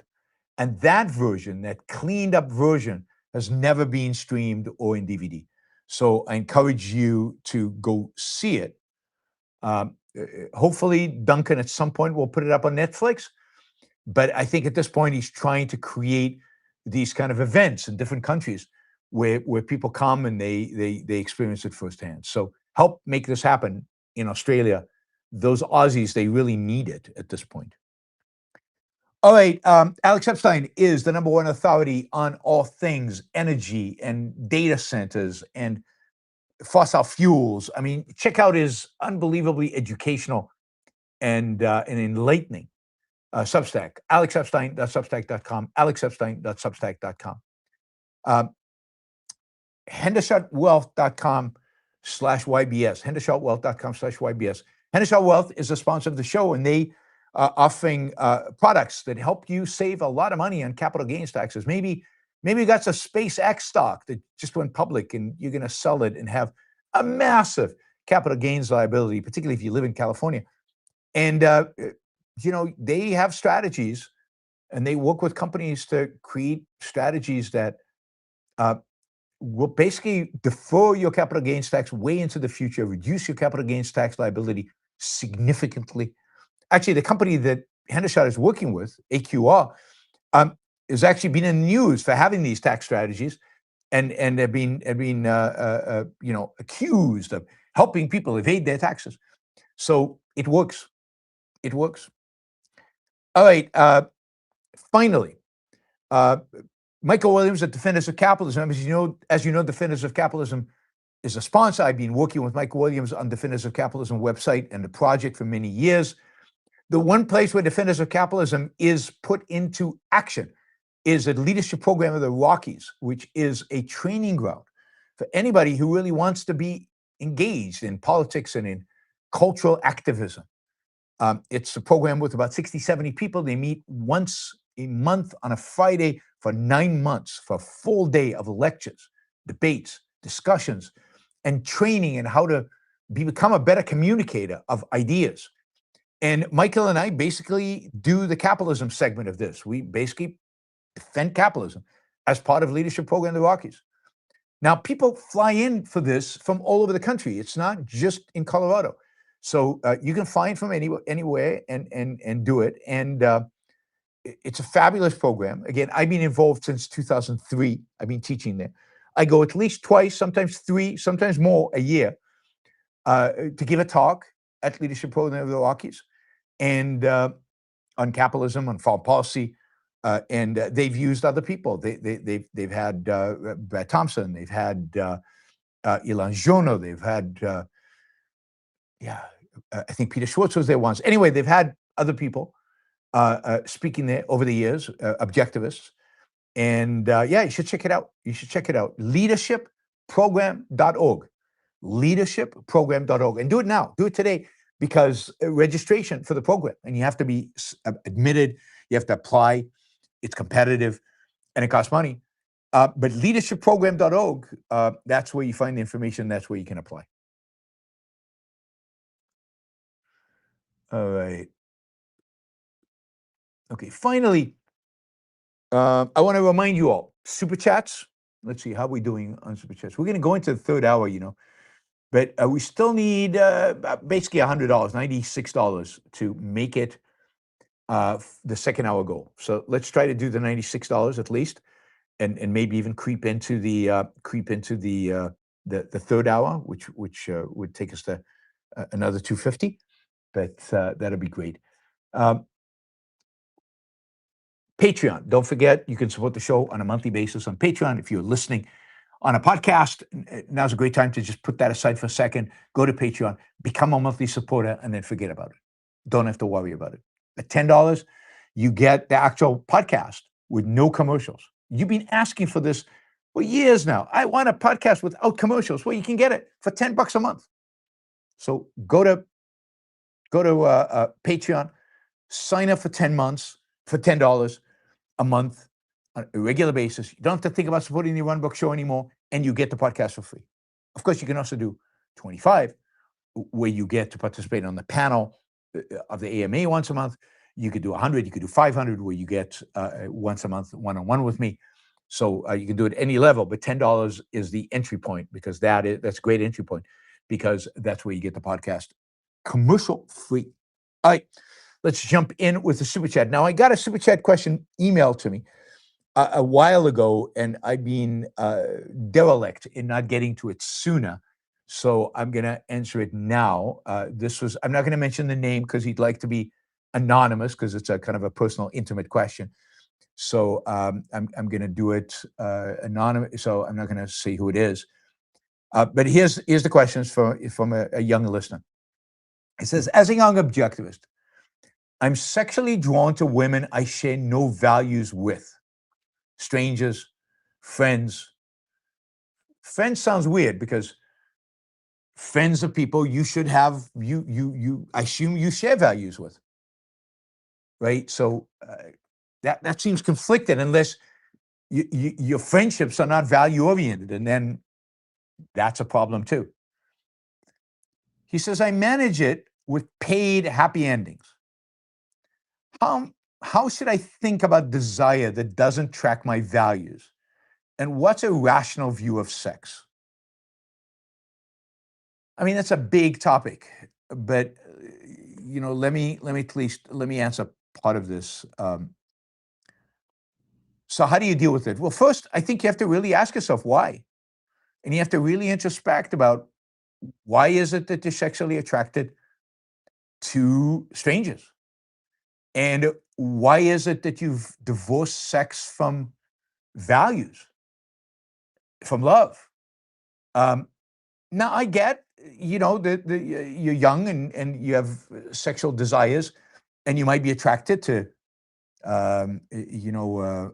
certain physical features of the other sex, and you might just want to get off, right? You might just want, but even if that's the case, even if you go for happy endings or whatever, you're missing out. I mean, that's the thing. It's not the immorality of paying for happy endings. It's the missing out that is the sad part. That is the missing out on a romantic, real love relationship that involves sex. And I'm a little worried about the fact that you say women I share no values with, and then you include friends with that. I mean, your friends should be people you share values with. And then you should look for friends that you share values with and you can admire, that you can love, that you can.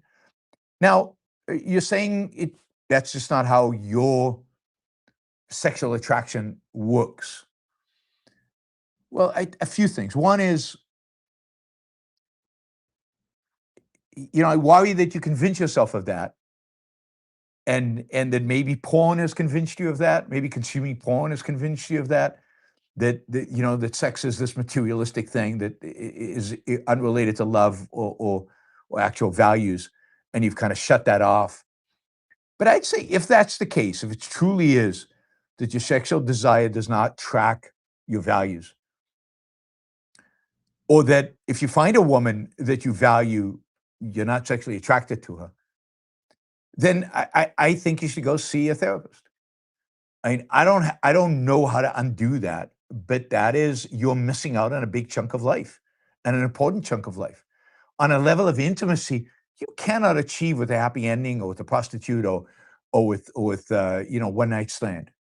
One night stand or any of those other things can give you the thrill and an orgasm, but you cannot get the actual intimacy that sex makes possible, and the connection, and ultimately the pleasure. Because one of the things that with sex is the sex can be pleasurable at a variety of different levels. But the more you have a relationship with one human being, with one person, the more you get to know them, the more they get to know you, the more you get to know what is pleasurable and what is not, what maximizes your pleasure, how to do it. You communicate with that person, because that's part of what a romantic relationship is about.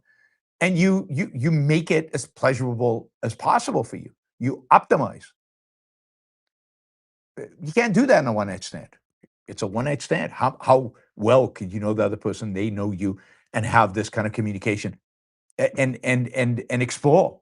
There's only so much you can explore in a one-night stand or with a happy ending. And sex should be exploration, particularly when you're young. Figure out what you like. To do that, you want to find a partner that you can do that with over time, not just once and that's it. So you've got to find ways to rethink your values and to rethink your relationship with other people.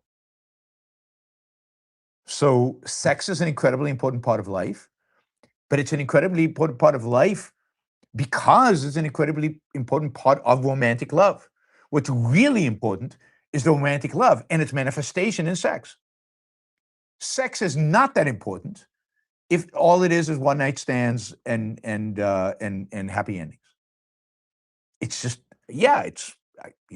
it's pleasurable, but it doesn't have any depth, intimacy, meaning, and significance. So objectivism or rational view of sex says you should pursue, and it's not easy, you should pursue a long-term partner. And you should pursue love. You should pursue somebody who you really, that really is meaningful to you, that causes you a real emotional response, and who you can admire, you can look up to. And if you really can't, if there's something, if you believe there's some psychological barrier to you doing that, then I would suggest talking to a therapist and trying to figure out how to get rid of that psychological barrier. Right? So, it's work. It's work.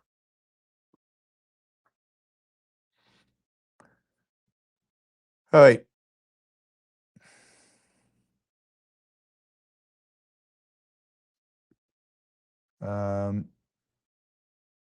What are we looking at here? All right. I'm just looking at the chat. Yeah, don't know.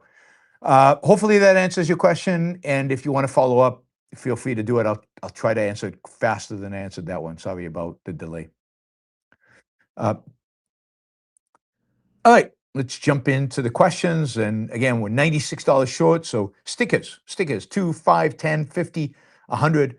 It would be great if you helped us get to where we need to be. Again, thank you to Wes and Nick and Enric and Vin and Alan and Exit.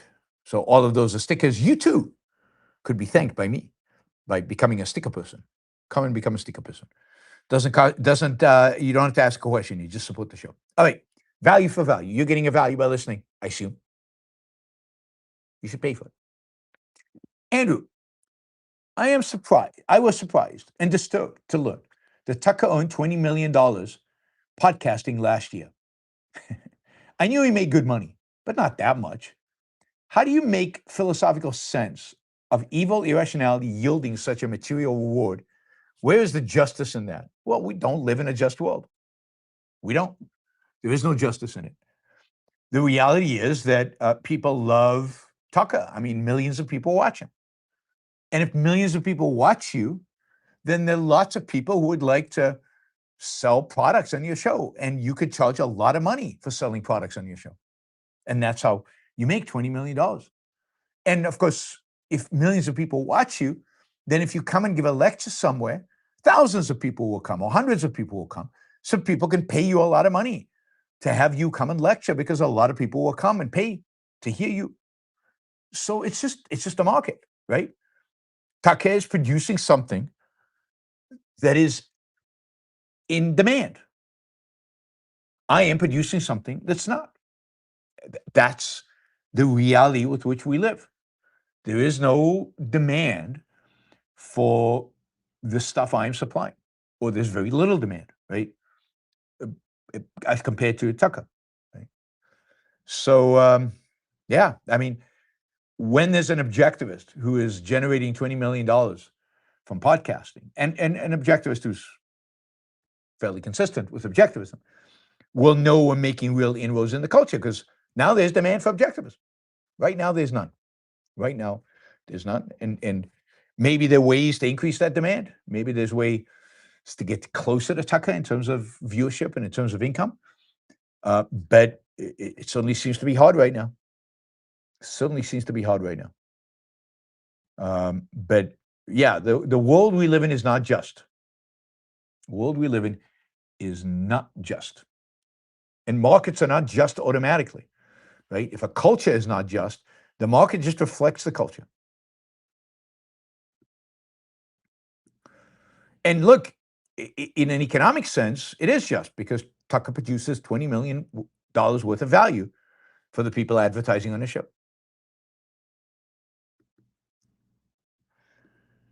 All right, Liam says, I'm watching a Q&A with you and Anka, discussing some of the psychological motivation as to why evil people do what they do. but I find it hard to crawl into other people's minds. How are you so certain you know what really drives them? Well, I think it's by a process of elimination. That is, certain ways of thinking don't lead to evil. So you can't reach evil unless you evade. And and you're not going to sustain it, unless you're motivated by a negative emotion. Now, what negative emotion could be motivating? Love doesn't lead to evil. Passion doesn't lead to evil. Valuing doesn't lead to evil. But fear, hatred, those do. Now, of course, you ask, why do they hate and why are they fearful? And at some point, the answer is evasion, because they evade, because they choose to do so. And there's nothing beyond that choice. So the only way to crawl into somebody else's skin is to exclude the things that we know. We know what doesn't lead to evil because we experience it. And logically, and the other thing is, you also look at evil and you see how it behaves and what kind of character it has and how it functions and how it appears. And evil people are almost always angry. And they're almost always cowards or afraid of stuff. Indeed, they make up stuff to be afraid of. So just observing them, you literally can't go into their minds, but just observing them, it seems that is what is driving them. It's the best I have, Ian. I don't have a machine that can scan their brains and figure it out. All right.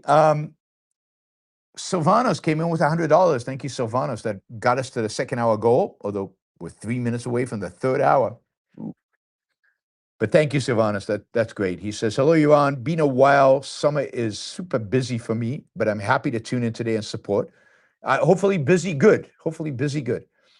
Can you look into the new ban on consumer drones from the Chinese company DJI? Yeah, I mean, this has to do with the story I said today about the British drone boats that the British Special Forces are using, and the fact that it turns out that their components on there are made in China, and they were transmitting information to a Chinese server somewhere. There is real fear that the DJI drones will, there's a legitimate fear, I guess, that they will transmit information back to China, or that they could use those drones for some nefarious reason in the United States. I don't know how legit all that is. I don't have any intelligence information about it. I suspect, but I can't prove this. I suspect that a lot of it has to do with the fact that DJI makes cheap, really, really good drones that are hard to compete with. And I wouldn't be surprised if American drone makers, not just for military applications, but for commercial and hobby applications, asked the administration to put this ban in place. Wouldn't surprise me at all. So while the excuse given is national security, and the national security excuse is not crazy, I'm dubious about this one, just because these are not drones used in military. There must be a way.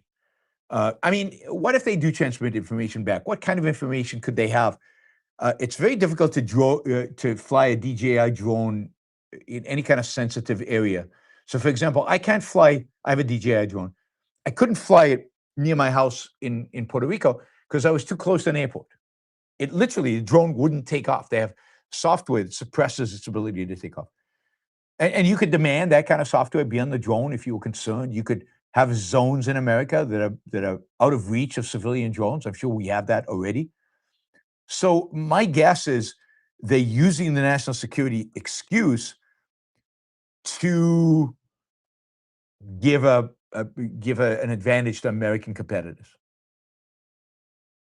But I'll look into it more. But that is my sense from when I read about it originally.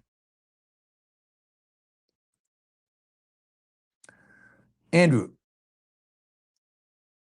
a bit of humor by Bill Maher on a sad state of affairs. Quote, Iran now says it will fully open the Strait of Hormuz, except to Israeli and U.S. ships. This really pissed off Trump. He said, you're so lucky we're out of missiles. I mean, I'm sure Bill Maher said that, but did Trump actually say that? I wouldn't be surprised. God. All right, that is sad humor. James, the way I've had so many professors attack Ayn Rand in such an automatized way suggests they are really afraid of her. Their overlords have trained them to dismiss and ridicule her whenever she is brought up. Yes, and almost all of them have not even read Ayn Rand. Very few of them have read Ayn Rand. And the ones I find that have read Ayn Rand don't dismiss her that quickly. I mean, I've debated leftist professors who've kind of shown a real respect for Ayn Rand. And I've met a lot of leftists who have read Ayn Rand and kind of respect her for going all the way, for being consistent, for being secular and pro-reason. And yeah, they disagree with her about capitalism and about a bunch of other things. But the ones who read her tend to respect her a little bit. And the ones who don't read her tend to be just knee-jerk dismissive. Arthur, it puzzles me how anyone can read Atlas Shrugged and not be changed by it. Is that what it means to be smooth-brained? I don't know what smooth-brained means. The ideas just passed right through. Yeah, maybe. I mean, I've never heard smooth-brained. I think it just is an issue of honesty, an issue of how engaged you are, how to what extent are you a thinker? Again, I refer you to Ayn Rand's. What did I refer to Ayn Rand's The Missing Link, to the idea that not everybody is a thinker. You can find, by the way, my analysis of that essay, or my discussion of that essay, not really an analysis, discussion, on the members only channel. We did a show just on that. I need to do a members only show while I'm traveling now, and I will in the next few weeks. But we had one like that, and you should become a member. You should all become members. And as a member, you can listen to all the old shows. And one of those is on The Missing Link. And I think The Missing Link answers a lot of that. Some people just don't think. They don't use their minds. Not above a certain level of abstraction. Not to really ask the next question. Reach a certain point, and they're satisfied. And they will not, they'll not entertain any more questions, any more whys. And those people will read Atlas Shrugged, and yeah, nothing will change. Nothing will happen, because the abstract ideas of Atlas Shrugged don't penetrate, and they just get the story, and they kind of find it cool, and the businessmen are heroes, and that's okay, and that's great, and that's it, and they don't learn anything beyond that. Arthur says, is nihilism deeper than envy, or is it the natural manifestation of envy? It's certainly a manifestation. One of the manifestations of envy is nihilism. So nihilists often are motivated by envy, but it goes in both directions, I think. Somebody can buy into nihilistic philosophy, and that ultimately can lead him to be envious. So I don't think these relationships just go in one way. Ideas and psychology. Envy is a psychological attribute. Nihilism is a philosophical, ideological attribute. And one can lead to the other, but it can go in both directions, and they reinforce one another. Not Jeff's algorithm. Can you do a show discussing how to handle mixed cases and complex issues and applying objectivism in an irrational world? Yes, but you have to give me some examples of what you mean, not your average algorithm. So give me a list. Send me an email, yaron@yaronbrookshow.com, with a list of the kind of issues that you find that are mixed cases, that are complex in your mind. Because otherwise it's too floating. And what I view as mixed or complex might not be what you view. So send me some examples. It'll be much easier for me and much more likely that I do the show if you do that. Not Chavis algorithm goes on. Thoughts on saying, don't seek revenge. Rotten fruit falls on its own. I mean, that means, if a murderer is out there murdering, the only reason we want to catch him is because he might murder again, but not for justice, not for revenge. I mean, revenge is a form of justice. No, I don't buy it. So it depends what the revenge costs you. So don't seek revenge when the costs are high and the benefit's small.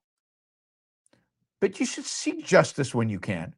And even if that justice is revenge, and if it doesn't cost much, and, don't let hate and revenge dominate your life and become all consuming. But I'm pro hate and pro revenge. I don't think those are negatives. I think they're only negatives if they become obsessions. Right? And it is true the rotten fruit falls on its own, but it can take a long time and might not fall far enough. It might not rot deeply enough. Thomas says, I enjoyed your show about Franco. I was never a fan, but I really had no idea how Taliban-esque his government was. Hardcore Catholicism was the dominant feature. Yeah, very much so. Very much so. And, repression and no free speech and all the things we know that authoritarians engage in. So really bad. By the way, next show with Nikos on Sunday will be on Mao's China. Mao's China. It will be a fascinating show. There's a lot to talk about Mao's China. And as Nikos says, as bad as you think it was actually worse. All right. Eric, I came across a book by Walter Williams, In the Break Room at Work.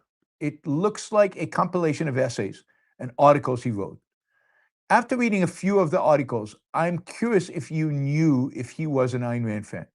Yeah, he was definitely an Ayn Rand fan. He didn't agree with Ayn Rand. He was an anarchist, and there were other issues that I think he disagreed with Ayn Rand on, and he never quite bought into self-interest and egoism. But he definitely read Atlas Shrugged and was a fan of Atlas Shrugged, and he was a really, really sharp guy. I actually got to meet him. I got to have dinner with him once with a group of people. Really smart, really sharp, quick. And one of the best economic commentators out there, right? In the world, a real loss when he passed away a few years ago. All right, Wes. Conservatives like Ben Shapiro and Dan Crenshaw have no credibility when they now downplay inflation. What did they say during the Biden administration? Yes, I mean, to the extent that they're downplaying inflation because it's Trump's inflation and not Biden's inflation, they have no credibility. But on the other hand, look, inflation is really bad and it's horrible. But people are not taking into account the fact that wages are going up faster than the cost of living. And pointing that out now, people are accusing me, for example, and I think to some extent Shapiro, of whitewashing inflation. No, it's just pointing out that while people are complaining about inflation, they should, and inflation is a horrible tax. For most people, median income is up more than inflation. So most people's standard of living is actually higher, even with the inflation. And nobody seems to be making that point, and it's worth making. Inflation distorts the economy. It redistributes wealth from some people to other people. So it's a horrible, horrible thing, and it should be condemned constantly and all the time. But we also can't be destitute about the state of the American economy. Although right now, the only thing really driving the American economy over the last few months have been data centers. I'm not convinced, but I suspect that without data center investment, we might be in a recession. Liam, Vance did mention Joe Rogan, that wealth creation is a good thing. along with quoting Ayn Rand. Does Rand still have some positive influence in his thinking? Yeah, my guess is probably it's somewhere in the background there. Um, but what kind of real status does it have? I don't know. I don't know if it has any, what kind of weight it has. He'll say stuff and then he'll contradict it. So his mind is such a mess because he knows good stuff. He's written about, positive stuff. And then he's got this nationalistic Christian BS. His mind is a mishmash, and therefore it's hard to separate out. Ian, the open question on AI is how much can it do? At what cost? Right now, we are all paying heavy VC subsidized rates, like when Uber was cheaper. What does it look like when the subsidy ends? Well, yeah, I mean, we don't know. But this is why these open source models are so interesting and why competition from China is so valuable is there certainly seem to be cheaper options available. So you today can decide how much you want to spend on AI. But and like all technology, the probability is that it gets cheaper, significantly cheaper over time, given its competitive nature. And it already does a huge amount. So even if it only gets marginally better, as we figure out how to take advantage of it more, because I think the biggest barrier right now is it does a huge amount, and it's really the missing piece is we have to figure out how to use it, how to get it to do the things that we need to do. I know in my life, I don't use AI enough. I should be using AI a lot more. I need to figure out how to do that. And when I figure out how to do it, the benefit will be way, way outstrip any cost increase that might happen. And I think actually costs are going to come down. Matt says, is this the biggest military failure in U.S. history or not? I don't know. I mean, look, 50,000 Americans died in Vietnam. It's hard to say this is a bigger failure than Vietnam, certainly in human life. It's the biggest unnecessary failure, the biggest easily avoidable failure, the biggest failure relative to how easy not being a failure would have been. I don't know how you articulate that exactly, but I think you know what I understand, what I mean. Jacob, Trump got afraid of the F-15 when the F-15 got shut down. So they prioritized standoff munitions rather than JDAMs. Wrong tool for the job due to risk aversion. I don't know if that story is true. I read that somewhere. He did get afraid of the F-15, but the munitions problem predates the F-15 because there were already problems with the Patriot missiles. And yes, and they were already using huge quantities of Tomahawks early in the war. So I'm not sure how much that really explains. It might explain some, but I don't think enough. Andrew, concrete demonstrations of moral, practical, and immoral, impractical harmony are the U.S. military failures since World War II, based on just war theory. To the extent the theory is applied, a nation will lose. Yes, but in this case, it's not even just war theory's fault. In this case, it's just incompetence. That's the thing about this war. We're not losing it because of just war theory, although that helps. We're losing it because Trump's an idiot and can't think long term. That's why we're losing it. Can't think strategically. Prop up. Travel doesn't always mean wealthy. I can't come to Mexico 2-3 times a month every summer to stay in hostels and save up some money as a low-paid remote worker. Yes, but most of the travel, if you travel to Europe, and the numbers I was giving you have to do a lot with Europe, that's expensive. It's expensive. I know how much hotels cost here, and I can see hotels are packed, and a lot of people have money. A lot of people. I mean, a 5-star hotel in London or in Paris costs almost $1,000 a night. Madrid, 500, 600, $700 a night. Rome, Florence. I mean, we're talking about now. There's a lot of Airbnb, but even that is not cheap. And the hotels are packed, even with Airbnb. It's not like Airbnb has cannibalized hotels. Both are thriving. Interesting from a competitive analysis perspective. I like numbers says Pica's blood of capitalist talk just hyperbole. Yeah, well, yes, and evil. The guy is a real evil bastard. All right, guys. Thank you. I really appreciate the support. Thanks to all the super chatters. Thank you for all being here and listening. Thank you to all the people who listen on YouTube and on whatever podcast platform you listen to. Thanks. Tomorrow there'll be no show. So tomorrow, Tuesday, no show. I'm traveling. I'm moving to Barcelona. Wednesday will be the first show from my office in Barcelona. I've rented an office. And so Wednesday we'll start doing shows from there, and they'll be pretty much every day until I travel again late in the month. So look forward to seeing you. All right, Andrew, I think is asking, you say just war theory is not at fault for Iran, but don't you think it informs U.S. unwillingness to do what it takes to win? Yes, absolutely. But it's not the main reason, right? This could have been won even with just war theory, because Iran is such a weak opponent. If Trump was just had a strategy, if he was willing, if he was able to think. With just war theory, without just war theory, it could have been won much easier, much quicker, and yeah. But even then, I don't think Trump could have won it because he can't think. So when you have a president who can't think, you're going to lose. And I should have known that at the beginning of the war, and should have never supported this war. All right, everybody. I will see you on Wednesday. Bye.